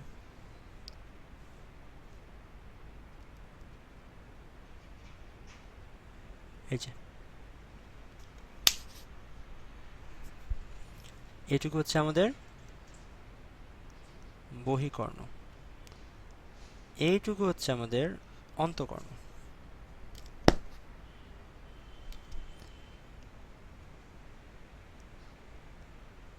সরি মধ্যকর্ণ, এটা হচ্ছে বহিকর্ণ, এটা হচ্ছে মধ্যকর্ণ, আর ভেতরটা হচ্ছে অন্তকর্ণ, ঠিক আছে। বহিকর্ণ, মধ্যকর্ণ আর হচ্ছে অন্তকর্ণ, ঠিক আছে। এই কটা জিনিস আমরা জানলাম। এখন আমরা দেখব বহিকর্ণতে কি কি আছে। ফার্স্টে যদি বাইরে একটা জিনিস দেখি, এর নাম কি, ছাতার মতো একটা অংশ, তার নাম কি আমাদের পিনা বা কর্ণছত্র। অল্টারনেটিভ নামগুলো জানতে হবে। আমি একটু অল্টারনেটিভ নামগুলো লিখে দিই। এর নাম কি? কর্ণ, ছত্র। ওই যে বললাম না ছাতার মধ্যে দেখতে, ছাতা থেকে ছত্র শব্দটা আসছে। সো কর্ণ মানে তো কান, এটা হচ্ছে কর্ণ ছত্র বা পিনা। পিনাটা কি করে? যে বাইরে থেকে শব্দগুলো, সেই শব্দগুলো কি এক জায়গায় করে, এক জায়গায় করে কি করে? কানের মধ্যে, এই যে ফুটার মধ্যে পাঠায় দেয়। এরপর হচ্ছে এইটুকু জায়গার নাম হচ্ছে কর্ণকুহর। কর্ণকুহর বা এটাকে অনেকে বলে হচ্ছে বহি অডিটরি মিয়াটাস। আপনাদের বই মিটাস লেখা আছে, উচ্চারণটা মিটাস না, মিয়াটাস সাধারণত, ঠিক আছে? বহি অডিটরি মিটাস। এর বাইরে যে এটাকে আমি তিনটা ভাগে ভাগ করি, ফার্স্ট, তাহলে এটা কি ফার্স্ট 1/3 আর কি পরবর্তী 2/3। এই যে 1/3, এই 1/3টা নির্মিত হয় তরুণাস্থি দিয়ে। তরুণাস্থি কি আপনারা অলরেডি জানেন। আর ভেতর যে 2/3 খেয়াল করেন, এটা কি অস্থি দিয়ে নির্মিত হয়েছে। দেখেন এই যে কি, এই যে অস্থি এখানে, আর এগুলো কি তরুণাস্থি। তাহলে বাইরের 1/3 তৈরি হবে তরুণাস্থি দিয়ে, আর ভেতরের 1/3 হবে, ভেতরের 2/3 হবে হচ্ছে অস্থি দিয়ে তৈরি হয়। এটা কি কাজ করে? এই যে শব্দটা এখান থেকে আসে, শব্দটা কোথায় পৌঁছায়? এই যে আমাদের কানের পর্দায়। সেটা ছিল কর্ণকুহর বা বহি অডিটরি মিয়াটাস। আর এই যে এটার নাম কি? কানের পর্দা। সুন্দর বাংলা হচ্ছে কর্ণপটহ। পটহ শব্দটা কই থেকে আসছে? ওই পর্দা থেকেই আসছে। সো এটা ছিল আমাদের কর্ণপটহ, ঠিক আছে? ওকে, তাহলে আমরা যেটা বললাম যে আমাদের বহিকর্ণে কি কি অংশ আছে? একটা হচ্ছে কর্ণছত্র, কর্ণকুহর আর কর্ণপটহ। কি সুন্দর সুন্দর তিনটা বাংলা বাংলা নাম, তাই না? সো বহিকর্ণের অংশগুলো আশা করি আমরা ভুলতে পারবো না আর কখনোই। এবার আসো মধ্যকর্ণে। এই যে এই পোর্শনটুকুতে কি কি আছে? এই যে এই পোর্শনটুকুতে কি কি আছে? এটা একদম সহজভাবে মনে রাখার জন্য আপনাদের ব্যবস্থা করি। এটা হচ্ছে আপনার মনে রাখবেন 123। মধ্যকর্ণের জিনিসগুলো 123 সংখ্যাটা, মানে 1 2 3 দিয়ে মনে রাখা যায়। 1 মানে কি? একটা হচ্ছে নালী, যার নাম কি? Eustachian tube. দুইটা হচ্ছে ফুটা। ফুটার নিচে কি? পোর হইতে পারে, ফোরামেন হইতে পারে, ফেনেস্ট্রা হইতে পারে, ঠিক আছে? কি কি? পোর, ফোরামেন, ফেনেস্ট্রা। আমরা কানের জন্য যে শব্দটা ইউজ করবো সেটা হচ্ছে ফেনেস্ট্রা। অ্যান্ড ফেনেস্ট্রা দুই রকম হইতে পারে, একটা হইতে পারে গোল আর একটা হচ্ছে ডিম্বাকার। যেটা ডিম্বাকার তার নাম কি? ফেনেস্ট্রা ওভালিস। আর যেটা বৃত্তাকার তার নাম কি? ফেনেস্ট্রা রাউন্ড থেকে রোটান্ডা, ঠিক আছে? আর তিনটা কি আছে? তিনটা আছে হচ্ছে হাড্ডি, MIS, ম্যালিয়াস, ইনকাস এবং স্টেপিস। তাহলে মধ্যকর্ণের কন্টেন্টগুলো আমরা কী কী মনে রাখবো? 1 2 3, একটা নালী, দুইটা ফুটা, তিনটা হাড্ডি। এই যেখানে তিনটা হাড্ডি আছে, একটা হচ্ছে ম্যালিয়াস, ইনকাস, স্টেপিস। এগুলো কী করে? এই যে আমাদের কানের পর্দায় যে শব্দ উৎপন্ন, এই শব্দটা কি একটা কঠিন মাধ্যম হিসেবে সেগুলো খুব সুন্দর করে মধ্যকর্ণ থেকে অন্তকর্ণে প্রবাহিত করে দেয়, ঠিক আছে? অ্যান্ড লাস্ট অফ অল আছে হচ্ছে আমাদের ইনার ইয়ার বা অন্তকর্ণ। আজকে প্রচণ্ড মশারে খুব বিরক্ত করতেছে আমাকে। ওকে, সো এই যে আমাদের ইয়াটা আছে অন্তকর্ণ। অন্তকর্ণে কি কি আছে? অন্তকর্ণ বেসিক্যালি দেখেন এর চারপাশে কি আছে? অস্থি। কি আছে? অস্থি। আর ভেতরে থাকে হচ্ছে কতগুলা মেমব্রেন বা ঝিল্লিবদ্ধ অঙ্গাণু, ঠিক আছে? এই যে অস্থি, আমাদের একটা ওয়ার্ড সম্পর্কে জানতে হবে, ল্যাবিরিন্থ। ল্যাবিরিন্থ মানে হচ্ছে গহ্বর, ঠিক আছে? তাহলে দেখেন খেয়াল করে যে এই যে এই ল্যাবিরিন্থটাকে আমরা কি বলবো? এটা যদি আমরা বলি অস্থিময় ল্যাবিরিন্থ, ভুল হবে? ভুল হবে না। তাহলে বাইরে থাকে হচ্ছে অস্থিময় গহ্বর বা অস্থিময় ল্যাবিরিন্থ। আর ভেতরের দিকে কি থাকে? ভেতরের দিকে থাকে হচ্ছে মেমব্রেনাস ল্যাবিরিন্থ। ভেতরের দিকে থাকে হচ্ছে মেমব্রেনাস, এই যে এর ভেতরে একটা মেমব্রেন থাকে, ঠিক আছে? এই মেমব্রেনটার নাম হচ্ছে মেমব্রেনাস ল্যাবিরিন্থ। পুরো জিনিসটাই একটা মেমব্রেন বা ঝিল্লি বল থাকে। সো এটার নাম হচ্ছে মেমব্রেনাস ল্যাবিরিন্থ।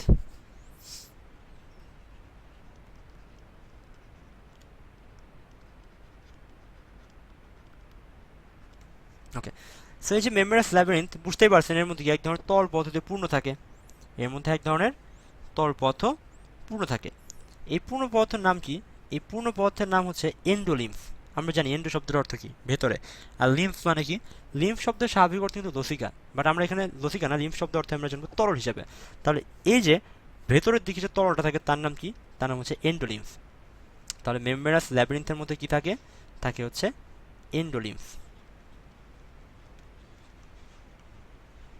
ঠিক আছে? আর বাইরের দিকে যদি কোনো ল্যাবিরিন্থ থাকে, ধরেন এই যে এইদিকে একটা ল্যাবিরিন্থ আছে, এটা কি অস্থির সাথে সংযুক্ত। তাহলে ভেতরে আছে এন্ডোলিম্ফ, বাইরে কি থাকবে? একটোলিম্ফ থাকার কথা, তাই না, আমাদের শাব্দিক অর্থ হিসেবে। বাট একটো না, আমরা একটোর বদলে কিন্তু আরেকটা শব্দ জানছি, বহু ক্লাস করতে যেত আমরা, সেটা হচ্ছে কি পেরিফেরাল। মানে পেরি মানে কি, পেরিফেরাল মানে হচ্ছে বাইরের দিকে। তাহলে এখানে যে লিম্ফটা থাকে তার নাম কি হওয়া উচিত? তার নাম হচ্ছে পেরিলিম্ফ। খুবই ইম্পর্টেন্ট দুটো নৈবেত্তিক। মেমব্রেনাস ল্যাবিরিন্থ এন্ডোলিম্ফে পূর্ণ থাকে, অস্থিময় ল্যাবিরিন্থটা পেরিলিম্ফে পূর্ণ থাকে। জিনিসটা কি বুঝাতে পারছি? ঠিক আছে, এখন দেখেন এই যে জিনিসটা অন্তঃকরণের এই পাশে একটা বড় ছবি দেওয়া আছে, খুব সুন্দর। এখানে দুইটা প্রকোষ্ঠ থাকে। কয়টা? দুইটা প্রকোষ্ঠ। একটা হচ্ছে ইউট্রিকুলাস, এই যে এই জায়গাটা হচ্ছে ইউট্রিকুলাস বলে, আরটা হচ্ছে স্যাকুলাস। নিচে একটা চিপার মতো একটা জায়গা থাকে, তার নাম হচ্ছে স্যাকুলাস। ধরেন এটা হচ্ছে ইউট্রিকুলাস আর এটা হচ্ছে স্যাকুলাস। ইউট্রিকুলাস, ইউট্রিকুলাসটার কাজ কি? ভারসাম্য রক্ষা। মেইনলি ওর কাজ হচ্ছে ভারসাম্য রক্ষা। আর যে স্যাকুলাস, সতে স্যাকুলাস, সতে শ্রবণ। স্যাকুলাসের কাজ হচ্ছে শ্রবণ, আর ইউট্রিকুলাসের কাজ হচ্ছে ভারসাম্য রক্ষা করে। দেখেন ইউ এর কি দুইটা বাহু থাকে। দুইটা বাহু মানে কি, খুব সুন্দর, একটা একটা সমান, ভারসাম্য আছে দুইটা বাহুর মধ্যে। ইউট্রিকুলাস ইউ, তো ইউ এর ইউট্রিকুলাস মানে কি ভারসাম্য বোঝানো হয়। আর স্যাকুলাস মানে কি সতে স্যাকুলাস, সতে শ্রবণ। ঠিক আছে, সো ইউট্রিকুলাস আর স্যাকুলাসের গঠন আমরা জানলাম, মানে আমরা জানলাম আর কি, কাজটা জানলাম। এখন একটু দেখবো যেগুলোর গঠন কি। এটা গঠন দেখানোর জন্য আমি একটু আপনাদেরকে নিয়ে যাব হচ্ছে আমার হোয়াইট বোর্ডে। হোয়াইট বোর্ডে কি যাওয়ার দরকার আছে? আচ্ছা, উত্তর দাও তো, মানবদেহের ভারসাম্য রক্ষা করে নিচের কোনটি? অন্তঃকরণ। সবাই শিওর? উত্তর জি হবে ভাইয়া। অন্তঃকরণ। নিচের কোনটি বহিঃকরণে থাকে? পিনা। উত্তরটা কি হবে? পিনা। ঠিক আছে,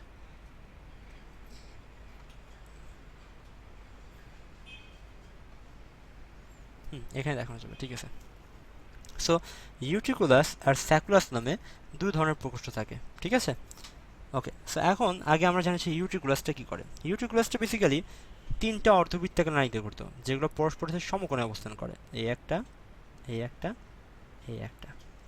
অ্যান্ড এগুলোর গোড়াটা একটু ফুলে যায়, এগুলোর গোড়াটা একটু ফুলে যায়। আচ্ছা, ফোলার ইংরেজি আমরা কি জানি বলেন তো?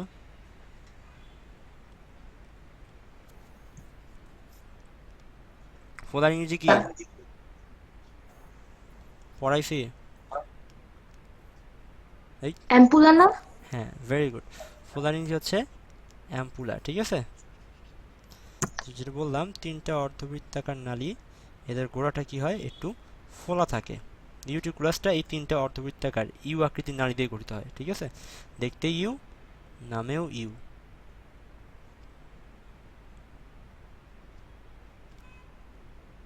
ঠিক আছে,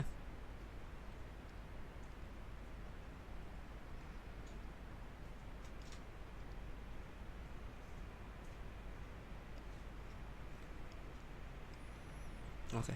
সেটা ছিল আমাদের ইউট্রিকুলাস, আর নিচে হচ্ছে স্যাকুলাস। এটা ইউট্রিকুলাস, এটা হচ্ছে স্যাকুলাস। স্যাকুলাসটা শ্রবণ অঙ্গ আর ইউট্রিকুলাসটা হচ্ছে ভারসাম্য রক্ষণ। আর স্যাকুলাসটা আস্তে করে নিচের দিকে একটু প্যাচ খেয়ে যায়। ছবিটা আঁকাচ্ছি, তোমরা আস্তে আস্তে ছবিটা এখনো শিখে নিও। ঠিক আছে, এটাকে বলা হয় ককলিয়া। ঠিক আছে, এটা হচ্ছে মধ্যকর্ণের গঠন। সো এটা হচ্ছে ইউট্রিকুলাস আর এটা হচ্ছে আমাদের স্যাকুলাস। স্যাকুলাসটা সামনের দিকে শামুকের মতো পেঁচায় যায়, তার নাম কি হয়ে যায়? তার নাম হয়ে যায় ককলিয়া। আর এটা ইউট্রিকুলাসটা কি তিনটা অর্ধবৃত্তাকার নালী দিয়ে পরস্পরের সাথে গঠিত। আচ্ছা, সো এখন ইউট্রিকুলাসটা যেটা বললাম সেটা ভারসাম্য রক্ষা করে, আর স্যাকুলাসটা কি শ্রবণ অঙ্গ হিসেবে কাজ করে। ইউট্রিকুলাস সম্পর্কে বেশি কিছু বলা নাই, তিনটা অর্ধবৃত্তাকার নালী, আর এদের যে গোড়াটা সেটা স্ফীত হয়ে যায়, তাকে বলা হচ্ছে অ্যাম্পুলা। স্যাকুলাস সম্পর্কে একটু জানতে হবে। স্যাকুলাসটা একটু প্যাঁচাও নালী। এই প্যাঁচাও নালীটা আমি যদি একটু সোজা করে দেই, এই প্যাঁচাও নালীটা না, এই যদি একটু সোজা করে দেই এবং ভেতরে দেখার চেষ্টা করি, তাহলে দেখা যাবে এখানে তিনটা লেয়ার আছে বা তিনটা স্তর আছে। বাইরে একটা স্তর, মাঝখানে একটা স্তর, ভেতরের দিকে একটা স্তর। এই স্তরগুলোর নাম কি? যেটা একদম বাইরের দিকে থাকে সেটা হচ্ছে স্ক্যালা ভেস্টিবুলি। Scala vestibuli. যেটা একদম ভেতরের দিকে থাকে তার নাম হচ্ছে scala scala tympani. Scala tympani. আর যেটা মাঝখানে থাকে তার নাম হচ্ছে স্ক্যালা মিডিয়া, মাঝখানে যে থাকে তার নাম মিডিয়া ছাড়া আর কি বা হবে।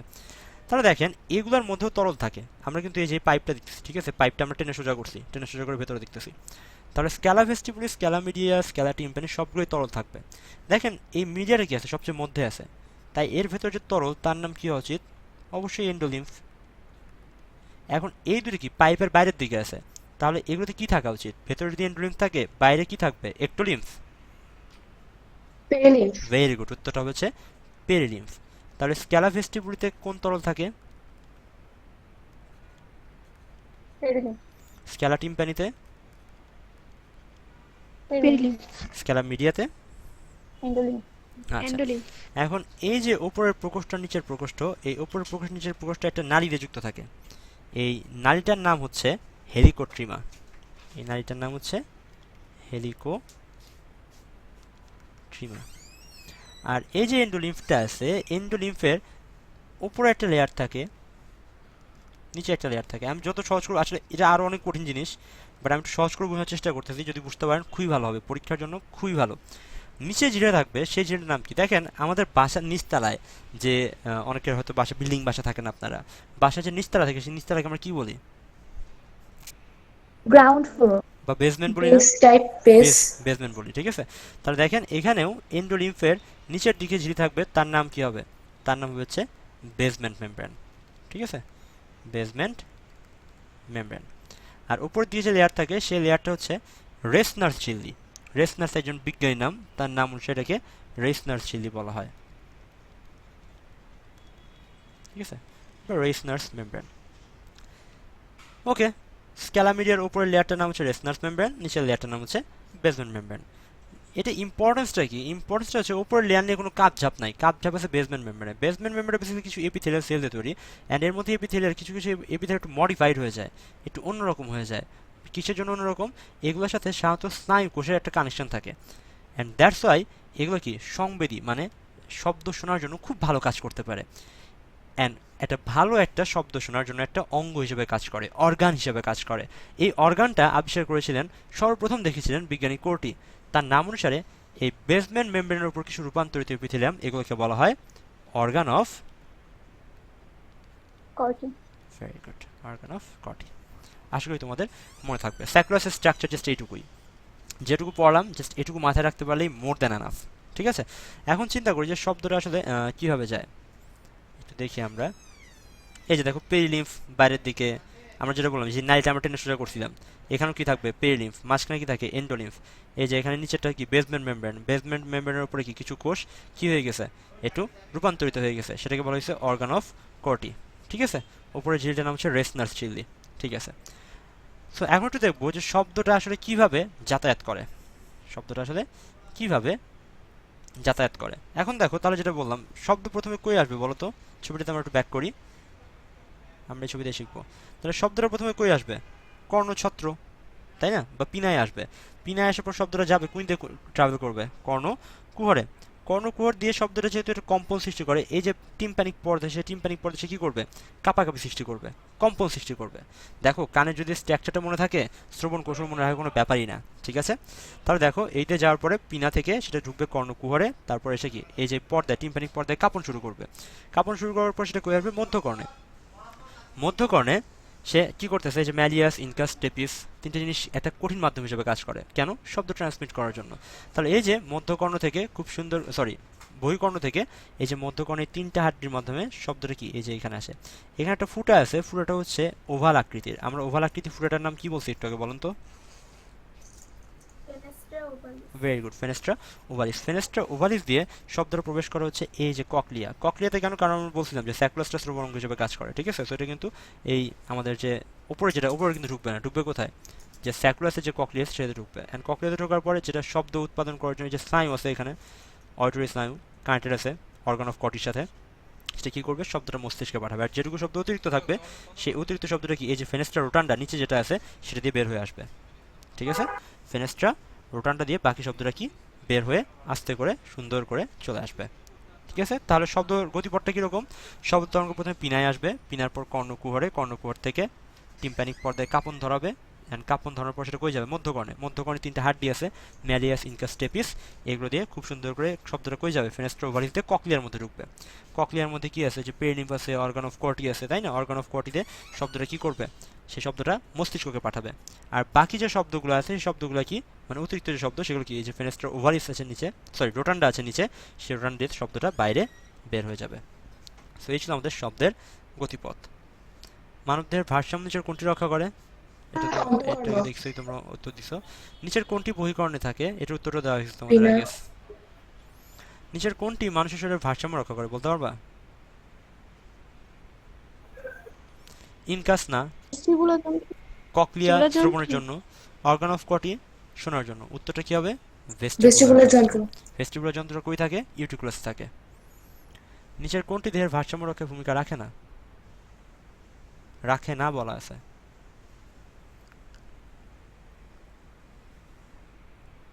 উত্তরটা কি হবে? একটু কঠিন তোমাদের জন্য, 11-12 সালের কোশ্চেন। হাইপোথ্যালামাস। না, হাইপোথ্যালামাস। এটা অন্তঃকর্ণ। অন্তঃকর্ণ হবে, ঠিক আছে? এটা হবে অন্তঃকর্ণ। ওকে, সো দেহের ভারসাম্য রক্ষার জিনিসটা কি হবে একটু দেখাই দিই। ধরো ওই যে স্যাকুলাস বললাম, স্যাকুলাসে কি হয়? যে আমাদের 3টা খুব সুন্দর কি কি থাকে, সরি ইউটিকুলাসের কথা বলছিলাম। ইউটিকুলাসে কি হয়? 3টা অর্ধবৃত্তাকার নাড়ি থাকে, যাদের গোড়া এসে কি অ্যাম্পুলা ফুলে যায়, তাই না? চলো এই নাড়িটা একটু সোজা করে টেনে দেখি। ধরো এইরকম কি ফুলে গেছে। এই যে ফুলে গেছে, এই ফুলে যাওয়া জায়গায় কিছু সংবেদী কোষ থাকে, কিছু। এই যে অ্যাম্পুলার কথা বলছিলাম না, যে গোড়াটা কি হয়, ছবিটা দেখাই দিই, আর আবার কনফিউজ হয়ে যাবেন।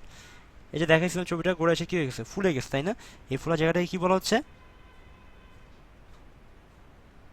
এই ফোলা জায়গাটার নাম কি? অ্যাম্পুলা। এটার নাম হচ্ছে অ্যাম্পুলা, ঠিক আছে? এই অ্যাম্পুলার মধ্যে কি থাকে? এন্ডোলিম্ফ থাকে, তারপর কিছু সংবেদী কোষ থাকে। ওকে, সো এর ভেতরে কি হয়? যে এন্ডোলিম্ফ যেহেতু আছে, ধরেন এর মধ্যে এন্ডোলিম্ফ আছে, আর হচ্ছে সংবেদী কোষ। সংবেদী কোষ, সংবেদী কোষটা থাকে হচ্ছে ভেতরে, আর তার চারপাশে থাকে এই যে সুন্দর একটা আবরণ দিলাম, এর নাম হচ্ছে কুপুলা। ধরেন আপনি যদি এদিকে হেলে যান, কি হবে? এই কুপুলা এই তরল সহ কি এই পাশের দেয়ালে আঘাত করবে। আবার যদি এদিকে হেলে যান, তখন কি হবে? এই পাশের কুপুলা এন্ডোলিম্ফ সহ কি এদিকে গড়ায় পড়বে, তাই না? এই যে গড়ায় পড়ে, এখান থেকেই স্নায়ুর সাথে কানেক্টেড আছে হচ্ছে মস্তিষ্ক। সো মস্তিষ্ক এই জিনিসটা ডিটেক্ট করে ফেলে যে এই যে আমার স্নায়ুর সাথে যে নড়তেছে নড়তেছে চড়তেছে, এন্ডোলিম্ফ যে এক পাশে এসে আঘাত করতেছে, ঠিক কোন পাশে। অ্যান্ড সেটা দেখে আলটিমেটলি মস্তিষ্ক ধরে ফেলে যে আসলে আমার বডিটা কোন পাশে চলে গেছে। এটাই হচ্ছে বেসিক্যালি ভেস্টিবুলার যন্ত্র। ভেস্টিবুলার যন্ত্রটা কি? আমাদের যে স্যাকুলাসের কথা বললাম, স্যাকুলাসটাই হচ্ছে, সরি বারবার ভুল বলতেছি, ইউট্রিকুলাস। ইউয়ের 2টা বাহু খুব সুন্দর করে কি করে দেখি বোঝা যায়, একটা ভারসাম্য রক্ষার একটা ব্যাপার আছে ইউয়ের মধ্যে। সো ইউট্রিকুলাসটা কি করে? ভারসাম্য রক্ষার জন্য কাজ করে, অ্যান্ড এটাই হচ্ছে বেসিক্যালি ভেস্টিবুলার যন্ত্র হিসেবে পরিচিত। ওকে, এটা বলতে পারবা কি হবে? নিচের কোনটি সঠিক নয়? দেখি এটা কে পারে। 2005-6 সালের কোশ্চেন, তখন মেডিকেলের কোশ্চেন প্রচন্ড কঠিন হইতো।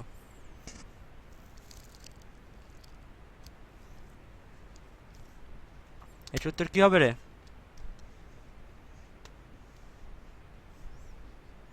না পারলে দিস এ চরম অর্টারি ডিসগ্রেস। স্নায়ু কেস্ট্রিও।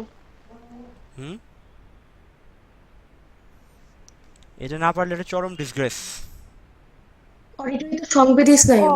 ভেরি গুড, এটার উত্তরটা হবে ক, ঠিক আছে? আচ্ছা, এই চ্যাপ্টার আমরা পড়ে ফেলছি। বহিঃক্ষর এবং অন্তঃক্ষরা গ্রন্থি সম্পর্কে কিছু বলি। বহিঃক্ষরা গ্রন্থিটা কি? সহজ করায় বহিঃক্ষরা গ্রন্থি আরেকটা নাম বলে আসলে সব কাজ জানা হয়ে যায়। বহিঃক্ষরা আরেকটা নাম হচ্ছে সনাল, অন্তঃক্ষরা আরেকটা নাম হচ্ছে অনাল। চ্যাপ্টারের লাস্টে একদম চলে আসছি। ভাবছিলাম আধা ঘন্টা ক্লাস শেষ করবো, বাট আসলে আধা ঘন্টা হচ্ছে না, আই এম ভেরি সরি, আর 10 মিনিট লাগবে। ওকে, সনাল মানে কি? নালী সহ, মানে এর যে ক্ষরণটা সেটা কি একটা নালী পথে প্রবাহিত হয়। আর অনাল মানে কি? যার নালী নাই। তার নালী যদি না থাকে, ওর ক্ষরণটা কি নালী পথে প্রবাহিত হবে না, তার কার মাধ্যমে প্রবাহিত হবে? উত্তরটা হচ্ছে রক্ত। অন্তঃক্ষরা গ্রন্থির ক্ষরণকে কি বলা হয়, আর বহিঃক্ষরা গ্রন্থির ক্ষরণকে কি বলা হয়? অন্তঃক্ষরা গ্রন্থির ক্ষরণকে কি বলে বাচ্চারা বলো তো? হরমোন। ভেরি গুড, এটাকে বলা হয় হরমোন। আর বহিঃক্ষরা গ্রন্থির ক্ষরণকে কি বলা হয়? এনজাইম বা জুস। এনজাইম বা জুস, ঠিক আছে? সো এই ছিল বহিঃক্ষরা এবং অন্তঃক্ষরা গ্রন্থির মেইন পার্থক্যগুলো আর কি। মানবদের অন্তঃক্ষরা গ্রন্থিগুলো নিয়ে একটু আলোচনা করব, এটা এই চ্যাপ্টারের লাস্ট একটা জিনিস, এটা আলোচনা করেই আমরা শেষ করব, ঠিক আছে? সেটা হচ্ছে মানবদেহের অন্তঃক্ষরা গ্রন্থি কী কী আছে? পিটুইটারি গ্ল্যান্ড, আমাদের প্রভুর গ্রন্থি মাথার মধ্যেই থাকে, ঠিক আছে? অবস্থান কোথায়? মস্তিষ্কে। একদম সহজ কথা, এত বেশি কঠিন করে তোমাদের জানাবে, জাস্ট মনে রাখবে পিউটারি কই থাকে? মস্তিষ্কে। তারপর কি থাকে? এই যে পিনিয়াল গ্ল্যান্ড। পিনিয়াল গ্ল্যান্ডটা কি করে? এটা থাকে হচ্ছে মস্তিষ্কের তৃতীয় প্রকোষ্ঠে, আমরা মস্তিষ্কের প্রকোষ্ঠ আগের দিন দেখছি, থার্ড প্রকোষ্ঠে এটা থাকবে। তারপর গ্রন্থি নিচের দিকে নামও আস্তে আস্তে, এখানে আরেকটা গ্রন্থি আছে থাইমাস গ্রন্থি, উপরের দিকে থাকে, এই যে নিচের দিকে আছে এখানে থাইমাস গ্রন্থি, আর উপরে হচ্ছে থাইরয়েড। থাইরয়েডের প্যারালি পিছন দিকে থাকে হচ্ছে প্যারাথাইরয়েড, এটা লেখা নাই, ঠিক আছে, প্যারা থাইরয়েড। আর সামনের দিকে থাকে হচ্ছে থাইরয়েড। গলায় কথা বলার সময় খেয়াল করবেন, গলার যে জায়গাগুলো কাঁপতেছে ওইটার সামনেই থাইরয়েড গ্রন্থিটা আছে। নিচের দিকে আছে হচ্ছে থাইমাস।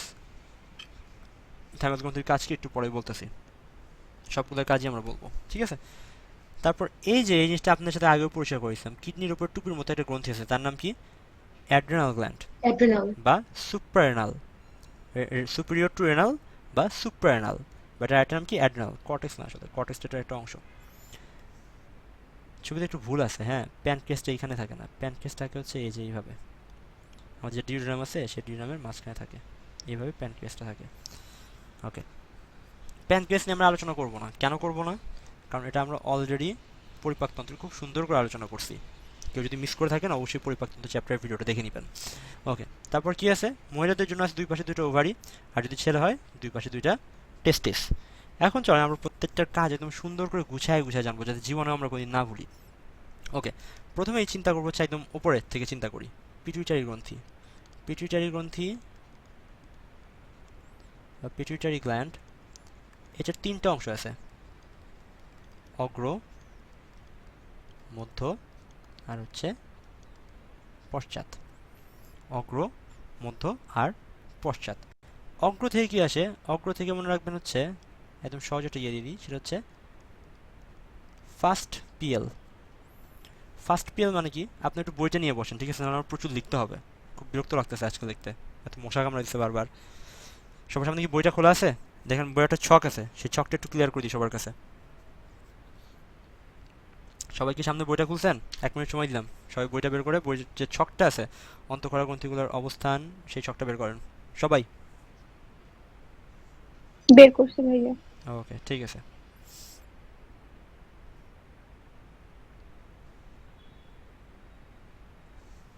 আচ্ছা, সো ফার্স্ট পিএল মানে কি? এফতে হচ্ছে ফলিকুলার স্টিমুলেটিং হরমোন, এফতে হচ্ছে ফলিকুলার স্টিমুলেটিং হরমোন। এতে হচ্ছে অ্যাড্রেনোকর্টিকোট্রপিক হরমোন। এসতে হচ্ছে সোমাটোট্রপিক হরমোন, এসতে হচ্ছে সোমাটোট্রপিক হরমোন, বা এর আরেকটা নাম হচ্ছে গ্রোথ হরমোন, ঠিক আছে। টিতে হচ্ছে টিএসএইচ, থাইরয়েড স্টিমুলেটিং হরমোন। পিতে হচ্ছে প্রোল্যাকটিন হরমোন, পিতে হচ্ছে প্রোল্যাকটিন হরমোন। আর এলতে হচ্ছে লুটিনাইজিং হরমোন, ঠিক আছে। হরমোনগুলোর নাম জানি, কাজগুলো বলে দিচ্ছি। আর মধ্য থেকে আসে হচ্ছে একটাই, সেটা হচ্ছে মেলানোসাইট স্টিমুলেটিং হরমোন। আর পশ্চাৎ থেকে দুইটা আসে, এই দুইটা আমরা ইয়াতেও পড়ে আসছি, একটা হচ্ছে এডিএইচ আর একটা হচ্ছে অক্সিটোসিন। আসেন পিটুইটারি গ্ল্যান্ডের কাজগুলো জানা যাক কী কী হয়। প্রথমে হচ্ছে ফলিকল স্টিমুলেটিং হরমোন। নাম শুনে বোঝা সেটা কী করে? ফলিকলকে স্টিমুলেট করে। ফলিকল কোথায় পাওয়া যায়? এই যে ডিম্বাশয় আছে আমার মেয়েদের ক্ষেত্রে, মেয়েদের ডিম্বাশয়ে কতগুলো এরকম কোষ থাকে, ফলিকল বলে এগুলাকে। এই ফলিকল থেকে পরবর্তীতে ডিম উৎপাদন হয়, ঠিক আছে। সো এই যে ফলিকলগুলো, এই ফলিকলগুলোকে আগে পূর্ণদান করতে হবে, ম্যাচিউর করতে হবে। এই ম্যাচিউর করার জন্য যে হরমোনটা কাজ করে সেটা হচ্ছে ফলিকল স্টিমুলেটিং হরমোন, ঠিক আছে। এরপর সে এসিটেজ বা অ্যাড্রেনোকর্টিকোট্রপিক হরমোন। পিউটারি গ্ল্যান্ডের কাজ কি জানেন? সে নিজে কোনো কিছু ক্ষরণ করে না, সে যে ক্ষরণগুলো করে সেই ক্ষরণগুলো বেসিক্যালি অন্যান্য যে গ্রন্থিগুলো আছে সেই গ্রন্থিগুলোকে স্টিমুলেট করে। এই জন্য এদের বেশিরভাগ নামে সে কি আছে? স্টিমুলেটিং হরমোন বা ট্রপিক হরমোন। ট্রপিক মানে কি? যেটা দূরে যে কাজ করে। সো অ্যাড্রেনোকর্টিকোট্রপিক হরমোনটা কি? এই যে এই মস্তিষ্ক থেকে এই যে আমাদের অ্যাড্রেনাল গ্ল্যান্ডটা আছে, এই অ্যাড্রেনাল গ্ল্যান্ডকে সে উদ্দীপনা দেয় যে তুমি তোমার ক্ষরণটা স্টার্ট করো। অ্যাড্রেনাল গ্রন্থির ক্ষরণ কি সেটা আমরা একটু পরেই জানবো। এসতে হচ্ছে সোমাটোট্রপিক হরমোন। সোমা শব্দের অর্থ কি? সোমা শব্দটার বৃদ্ধি। অর্থ কি? না, সোমাটিক সেল, ক্রোমোজোম, বলো সোম মানে কি? সোম মানে হচ্ছে দেহ। সো সোমাটোট্রপিক হরমোন বা বৃদ্ধিপোষক হরমোন কি করে? দেহ বৃদ্ধিতে কাজ করে। এখন দেহ বৃদ্ধি মানে আসলে কিসের বৃদ্ধি? দেহের টিস্যুর বৃদ্ধি, দেহের হাড় হাড্ডির বৃদ্ধি, তাই না? তো এই যে টিস্যু, হাড় হাড্ডি, এগুলোর মেইন কম্পোনেন্ট কি? প্রোটিন। তার মানে যদি আমি দেহের বৃদ্ধি ঘটাতে চাই, আমার দেহের যে টিস্যু, তারপর যে আমাদের হাড্ডি বা অস্থি এবং এগুলো বৃদ্ধি ঘটাতে হবে। আর তার জন্য কি তৈরি করতে হবে? প্রোটিন তৈরি করতে হবে। সোমাটোট্রপিক হরমোনের কাজও এটা, সে প্রোটিন তৈরি করে অ্যান্ড অস্থি বা টিস্যু এগুলো বৃদ্ধি ঘটায়। টিতে হচ্ছে থাইরয়েড স্টিমুলেটিং হরমোন। এই যে সে কী করে, এখানে যে থাইরয়েড গ্রন্থি আছে সেই থাইরয়েড গ্রন্থিকে উদ্দীপনা দেয়, যাও থাইরয়েড তুমি তোমার ক্ষরণটা শুরু করো। থাইরয়েড গ্রন্থি কী ক্ষরণ করে সেটা আমরা একটু পরে জানবো। তারপর হচ্ছে পিতে হচ্ছে প্রোল্যাকটিন হরমোন। যেখানেই ল্যাক্টো শব্দটা শুনবা বুঝবা এখানে দুধ রিলেটেড কিছু আছে। যেখানেই ল্যাক্টো শব্দটা শুনবা বুঝবা এখানে দুধ রিলেটেড কিছু আছে। প্রোল্যাকটিন হরমোন কী করে? স্তন গ্রন্থির বৃদ্ধি আর দুগ্ধকরণে সাহায্য করে। আপনারা ল্যাক্টোজেন শব্দটা শুনছেন, ল্যাক্টোজেন কই শুনছেন? এটা হচ্ছে দুধের শর্করাকে বলা হয় ল্যাক্টোজেন, তাই না? তারপর ল্যাক্ট অ্যালবুমিন, এটা কি দুধের যে প্রোটিন সেটাকে বলা হয় ল্যাক্ট অ্যালবুমিন, ঠিক আছে? সো ল্যাক্টো শব্দটা যেখানে শুনবেন বুঝবেন এখানে কি আছে, দুধ রিলেটেড কিছু আছে। প্রোল্যাকটিন হরমোনও সেম, সেটা কি দুধ স্তনের গ্রন্থির বৃদ্ধি ঘটায় আর কি করে যে ওই কি বললাম দুগ্ধকরণে সহায়তা করে। আর লাস্টে আছে হচ্ছে লুটিনাইজিং হরমোন। লুটিনাইজিং হরমোনের কাজটা আমরা এখন না, মানব দেহের যখন ওই যে আমরা পড়বো কি বলে যে মানব জীবনের ধারাবাহিক চ্যাপ্টারটা পড়বো তখন আমরা লুটিনাইজিং হরমোনটা কাজ দেখবো, ঠিক আছে? লুটিনাইজিং হরমোনটা কী করে? জাস্ট জেনারেশন ডিম্বপাত করে। ডিম্বপাত জিনিসটা কি? এই যে আমাদের যে একটু আগে যে ফলিকল ডিম্বাশয় গাইলাম, ডিম্বাশয়ের সাথে থাকে ডিম্বনালী। ডিম্বাশয়ে যে ডিম্বাণু উৎপন্ন হয় সেই ডিম্বাণুটা তখনই ডিম্বনালীতে পতিত হবে বা ডিম্বপাত হবে যখন লুটিনাইজিং হরমোনটা অনেক বেশি বেড়ে যায়। সো লুটিনাইজিং হরমোনের প্রাইমারি কাজ কি? এই ডিম্বপাত ঘটানো। লুটিনাইজিংয়ের প্রাথমিক কাজটা কি? ডিম্বপাত ঘটানো। এছাড়াও পুরুষদের টেস্টোস্টেরন ক্ষরণের সামান্য ভূমিকা আছে। ওকে, সো এই গেল আমাদের পিউটারি গ্ল্যান্ডের কাজ। এবার আসেন মধ্যতে কি আছে? মধ্যতে হচ্ছে মেলানোসাইট উদ্দীপক হরমোন বা মেলানোসাইট স্টিমুলেটিং হরমোন। মেলানোসাইটটা কি করে? মেলানোসাইট হচ্ছে মেলানিন তৈরি করে। মেলানোসাইটটা মেলানিন তৈরি করে। ভালো করে শোনেন, মেলানোসাইট একটা কোষ, সাইট আছে নামের লাস্টে, তার মানে কি মেলানোসাইট একটা কোষ, যে কোষে কি উৎপাদন করবে? মেলানিন উৎপাদন করবে। মেলানিনের কাজ কি? দেহের বা ত্বকের রংটা নির্ধারণ করা। তাহলে মেলানোসাইট কোষকে যদি উদ্দীপনা দেয় তাহলে কি তৈরি হবে? উত্তর হচ্ছে মেলানিন। সেই মেলানিনটা কি করবে? আমাদের দেহের ত্বকের রং বা চুলের যে বর্ণ সেই জিনিসগুলো নিয়ন্ত্রণ করবে। পশ্চাৎভাগ এডিএইচ, এটার কাজ আমি আর জীবনেও বলবো না। এই কাজ আমি যখন আপনাদের কিডনি পড়াইছি তখন বহুবার পড়াইছি, আপনারা নিজেতে দেখে নেবেন। অক্সিটোসিন, ধরেন একটা মহিলার লেবার পেইন, হসপিটালে একটা মহিলা আসছে লেবার পেইন নিয়ে, প্রচণ্ড মানে প্রসব বেদনা আছে তার, বাট কথা হচ্ছে তার বাচ্চাটা কোনোভাবেই মানে সে প্রেশার দিতে পারছে না, বাচ্চাটা কোনোভাবে ডেলিভার হচ্ছে না। ইন দ্যাট কেস যেটা করা হয় সেটা হচ্ছে মহিলাটাকে অপারেশন টেবিলে শোয়াই রেখে তার যে দুই থাই আছে, থাই একটা ইঞ্জেকশন দেওয়া হয়। সেই ইঞ্জেকশন দিলে হয় কি, যে জরায়ুটা আছে সেই জরায়ুটা সংকোচন প্রসারণ শুরু করে দেয়, ফলে কি বাচ্চার যে রিলিজ হওয়া সেই রিলিজ হওয়ার ব্যাপারটা ইজি হয়। হসপিটালে খুবই কমনলি ইউজ হয় ইঞ্জেকশনটার নাম হচ্ছে অক্সিটোসিন, ঠিক আছে? সো এই যে অক্সিটোসিনটা আছে এটা কি পশ্চাৎ পিউটারি থেকে সাধারণভাবেই ক্ষরিত হয়। যদি কোনো সমস্যা বা ক্ষরিত যদি না হয়, যদি প্রিম্যাচিউর বেবি হয়, প্রিটার্ম বেবি মানে সময়ের আগেই বাচ্চা ডেলিভারি হওয়ার প্রয়োজন, সেসব ক্ষেত্রে অক্সিটোসিনটা আমরা ইঞ্জেকশন হিসেবে দিই। কিন্তু নর্মাল প্রসিডিউর কি অক্সিটোসিনটা আমাদের পশ্চাৎ মস্তিষ্ক থেকেই রিলিজ হয়। তাহলে এটার কাজ কি? জরায়ুর সংকোচন ঘটানো এবং দুগ্ধকরণেও এর সামান্য ভূমিকা আছে। সো এই গেল আমাদের পিটুইটারি গ্রন্থির কাজ। এরপর আসি কি থাইরয়েড আর প্যারাথাইরয়েড। থাইরয়েডে তিনটা ক্ষরণ আছে, থাইরয়েড গ্রন্থিতে তিনটা ক্ষরণ আছে। একটা হচ্ছে T3, এর নাম কি? Try iodothyronine. T3 নামে কি? T3 থেকে ট্রাই।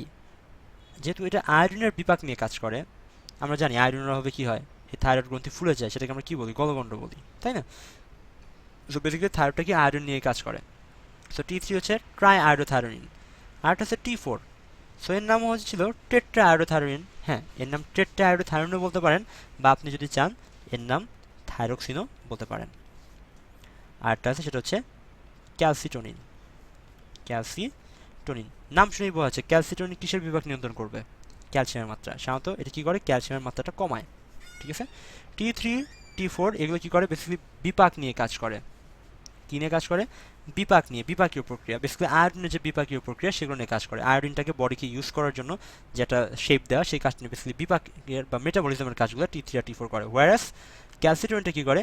ক্যালসিয়ামের মেটাবলিজম নিয়ন্ত্রণ করে। সাধারণত ক্যালসিয়ামের পরিমাণটা দেহে যখন বেড়ে যায় তখন সে ক্যালসিয়ামের পরিমাণটা কমায়। থাইরয়েডের পিছনে প্যারালালি যেটা অবস্থান করছে, থাইরয়েডের পিছনেই সমান্তরালে প্যারা যেটা অবস্থান করে তার নাম হচ্ছে প্যারাথাইরয়েড। ক্যালসিটোনিন কী করে? থাইরয়েড কী করতেছে? ক্যালসিয়ামের পরিমাণ কমাচ্ছে। তাহলে প্যারাথাইরয়েড কী করবে? ক্যালসিয়ামের পরিমাণ বাড়াবে। ক্যালসিয়ামের পরিমাণ বাড়াবে। বেসিক্যালি ক্যালসিয়াম আর ফসফরাস এই দুইটা নিয়ে প্যারাথাইরয়েড কাজ করে। দেখেন পিতে হচ্ছে ফসফরাস, পিতে হচ্ছে ফসফরাস, আর ক্যালসিয়াম, যেহেতু তার নাম প্যারাথাইরয়েড, তার নাম কি, অবশ্যই থাইরয়েডের প্যারা থেকে থাইরয়েডের পিছনে কি করতে হবে, একটা বাসার পিছনে যদি আরেকটা বাসা থাকে সেই বাসার প্রতিবেশী সবসময় কী চিন্তা ভাবনা করে যে ও যেটা করছে এটা আমি হতে দিব না, আমি এটা উল্টাটা করবো। প্যারাথাইরয়েডও সেম, থাইরয়েড যদি ক্যালসিয়ামের পরিমাণ কমায়, প্যারাথাইরয়েড ক্যালসিয়ামের পরিমাণ বাড়ায় দেয় যদি শরীরে কম থাকে। অলসো তার নামের সামনে যেহেতু পি আছে, সে কী করে, সে ফসফেটের বিভাগটাও নিয়ন্ত্রণ করে। সো আমরা পিটুইটারি জানলাম, থাইরয়েড জানলাম, প্যারাথাইরয়েড জানলাম। ও একটা বাদ পড়ছে, সেটা হচ্ছে পিনিয়াল গ্ল্যান্ড। ঠিক আছে, পিনিয়াল গ্ল্যান্ডটাও কিন্তু কি এরকম ফসফরাসের বিভাগ নিয়ন্ত্রণ করতে পারে, আর সাধারণত যে যৌন অঙ্গের বৃদ্ধি, সেই যৌন অঙ্গের বৃদ্ধিতে কাজ করতে পারে। এবার নিচে আসেন থাইমাস গ্রন্থি। আচ্ছা, থাইমাস গ্রন্থি আমি একদম সহজ কথায় বলি, আমাদের বইতে লিম্ফোসাইট নামে একটা রক্তকণিকা আছে। লিম্ফোসাইটের কাজ কি, কে বলতে পারবে? কোষের চানা গ্রহ করা। লিম্ফোসাইটের কাজ কি? আমি একটা সুন্দর একটা ওয়ার্ড শিখেছিলাম আপনাদেরকে মনে রাখার জন্য। লিম্ফোসাইট। লিম্ফোসাইটের কাজ কি?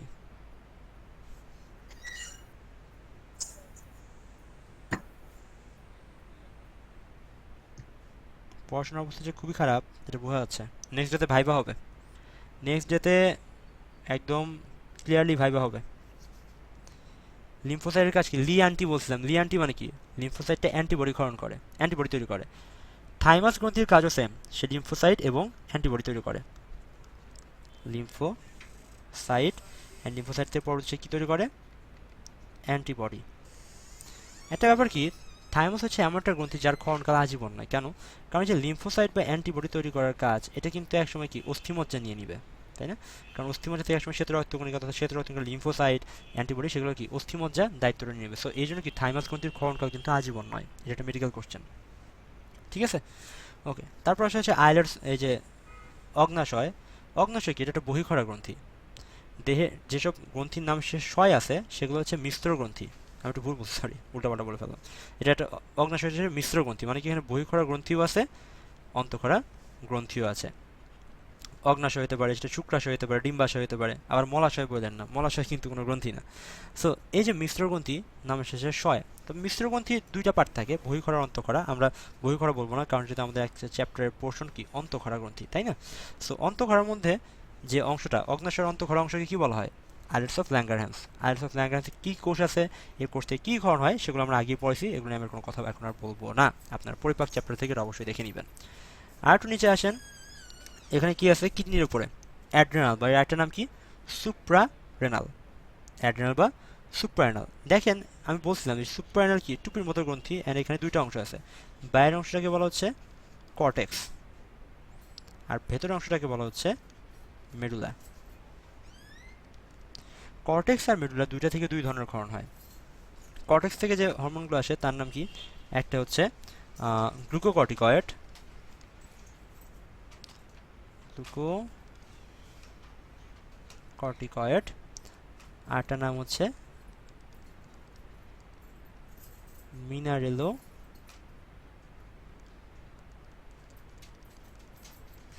কর্টিকয়েড।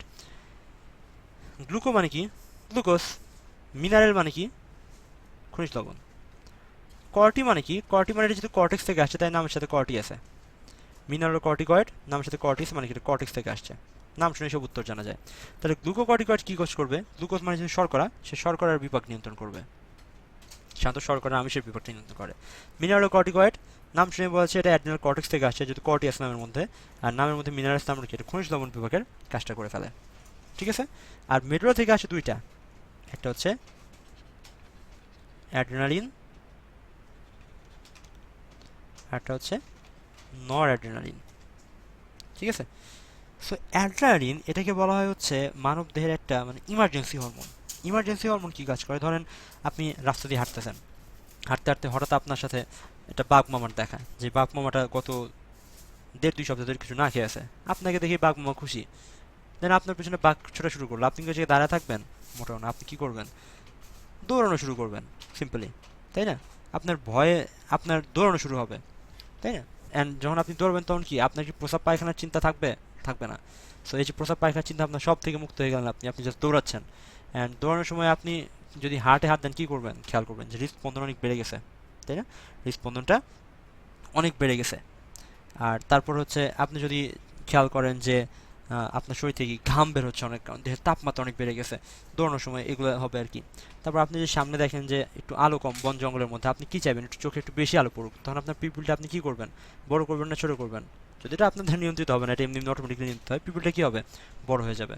সো অ্যাড্রেনালিন যে কাজগুলো সেটা এগুলাই, যে দেহের উষ্ণতা বৃদ্ধি করা, বা এই যে দেহকে একটা ইমার্জেন্সি সিচুয়েশনে প্রস্তুত করা, হৃদস্পন্দন বৃদ্ধি করা, পিপিলটা বড় করে দেওয়া, ঠিক আছে, এগুলো হচ্ছে অ্যাড্রেনালিনের কাজ। আর নরঅ্যাড্রেনালিনের কাজ কি, মোটামুটি একই, তবে সাধারণত নরঅ্যাড্রেনালিন অন্য জায়গায় কাজ করে, সেটা বেসিক্যালি যে রক্তচাপ বৃদ্ধি নিয়ে কাজ করে নরঅ্যাড্রেনালিন, ঠিক আছে। ওকে, সো এই ছিল আমাদের অ্যাড্রেনালিন আর নরঅ্যাড্রেনালিনের কাজ। লাস্ট বাকি আছে ছেলেদের জন্য শুক্রাশয়, মেয়েদের জন্য হচ্ছে ডিম্বাশয়। ডিম্বাশয় কি করে, ডিম্বাশয়ের প্রধান কাজ কি, যে প্রধান যে হরমোন, মেয়েদের জন্য প্রধান হরমোনটা কি, ইস্ট্রোজেন। কেউ যদি আস্ক করে যে ফিমেল হরমোন, যে মেইন ফিমেল হরমোন কোনটা, উত্তরটা হবে ইস্ট্রোজেন। যদি এরপর বলে যে আর কোনটা আছে, উত্তরটা হবে প্রোজেস্টেরন, ঠিক আছে, উত্তরটা হবে প্রোজেস্টেরন। আর টেস্টিস থেকে বা শুক্রাশয় থেকে একটাই হরমোন আসে, যার নাম হচ্ছে টেস্টোস্টেরন, ঠিক আছে। সো ইস্ট্রোজেন আর প্রোজেস্টেরন হচ্ছে প্রধান ফিমেল হরমোন, আর টেস্টোস্টেরন হচ্ছে মেইনলি মেল হরমোন। টেস্টোস্টেরনের কাজ কি, টেস্টোস্টেরনের কাজ একদম সহজ ভাষায় বলি, যে পুরুষ দেহে যে যৌনাঙ্গ আছে সেটা বৃদ্ধি করানো, এছাড়া যে সেকেন্ডারি সেক্সুয়াল ক্যারেক্টারিস্টিক্স, আমরা মেডিকেলের ভাষায় বলি, মানে কি গৌণ যৌন লক্ষণ। গৌণ যৌন লক্ষণ জিনিসগুলো কি, যেমন ধরেন মানে যৌনাঙ্গের বৃদ্ধি ঘটানো ছাড়া অন্যান্য যে জিনিসগুলো আছে সেগুলো সব হচ্ছে সেকেন্ডারি। যেমন এই যে ছেলেদের দাড়ি গজায়, তারপর হচ্ছে বিভিন্ন যৌনাঙ্গের উপরে যে চুল জন্মায়, তারপরে যে গলার স্বর, যে একটা মোটা মোটা ভাব, এইগুলো সবই কি সেকেন্ডারি সেক্সুয়াল ক্যারেক্টারিস্টিক্স। সেগুলোতে কাজ করে কে, এগুলোতে কাজ করে হচ্ছে টেস্টোস্টেরন। ইস্ট্রোজেন প্রোজেস্টেরন কি করে, দুটোর কাজ মোটামুটি একই, তবে সহজ কথা ইস্ট্রোজেনের কাজটা আমি একটু বলি। ইস্ট্রোজেনের কাজ হচ্ছে মেলে যে টেস্টোস্টেরন কাজ করে, ইস্ট্রোজেনও সেম কাজ করে। ইস্ট্রোজেনটা কী করে, যৌনাঙ্গের বৃদ্ধি ঘটায়, তারপর হচ্ছে সেকেন্ডারি সেক্সুয়াল ক্যারেক্টারিস্টিক, যেটা ফিমেলের জন্য, যেমন ফিমেলদের জন্য কি স্তন গ্রন্থিটা বড় হয়, বা তাদের কণ্ঠস্বর নরম, বা তাদের এই যে ফ্যাটের পরিমাণ বেশি, শরীর নরম, তাই না, এই জিনিসগুলো মেনটেন করে বেসিক্যালি ইস্ট্রোজেন। এগুলো হচ্ছে তাদের মেয়েদের ক্ষেত্রে সেকেন্ডারি সেক্সুয়াল ক্যারেক্টারিস্টিক্স। প্রাইমারিটা কি, যৌনাঙ্গের বৃদ্ধি ঘটানো, সেটা টেস্টোস্টেরনও করে, ইস্ট্রোজেনও করে। টেস্টোস্টেরন পুরুষ দেহের যৌনাঙ্গের বৃদ্ধি ঘটায়, ইস্ট্রোজেন নারী দেহের যে যৌনাঙ্গ আছে সেটার বৃদ্ধি ঘটায়। এটা হচ্ছে প্রাইমারি কাজ। আর বাকি বাদে অন্যান্য যে চেঞ্জগুলো আছে ছেলে এবং মেয়েদের, যে বয়সন্ধিকালজনিত যে চেঞ্জগুলো আসে, সেগুলো হচ্ছে সবই সেকেন্ডারি সেক্সুয়াল ক্যারেক্টারিস্টিক্স, বা গৌণ যে যৌন লক্ষণগুলো আছে সেগুলো প্রকাশ, এগুলোতে ইস্ট্রোজেন প্রোজেস্টেরন সাহায্য করে।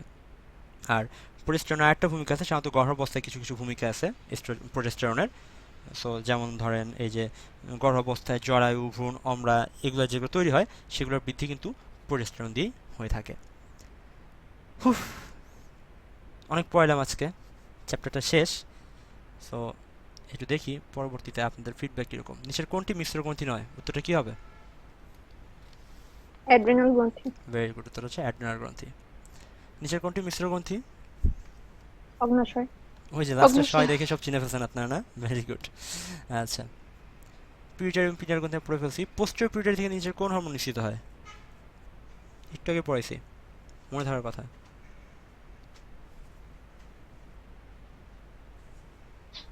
অক্সিটোসিন। ভেরি গুড, উত্তরটা হবে অক্সিটোসিন। নিচের কোন হরমোন থাইরয়েড গ্রন্থি থেকে নিঃসৃত হয় না?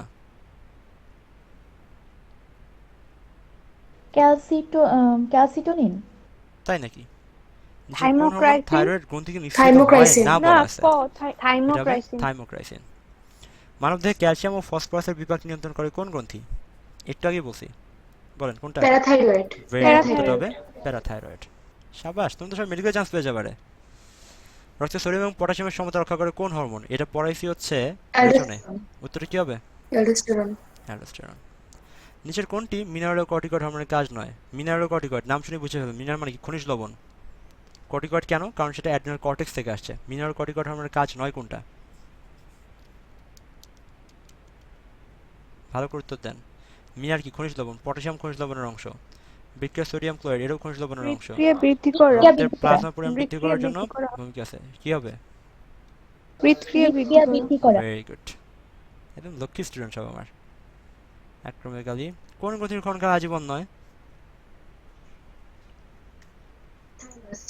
উত্তর থাইমাস। হচ্ছে thymus. Thymus. Thank you the end. তোমাদের ক্লাসের পারফরমেন্স কিন্তু অনেক ভালো ছিল আজকে।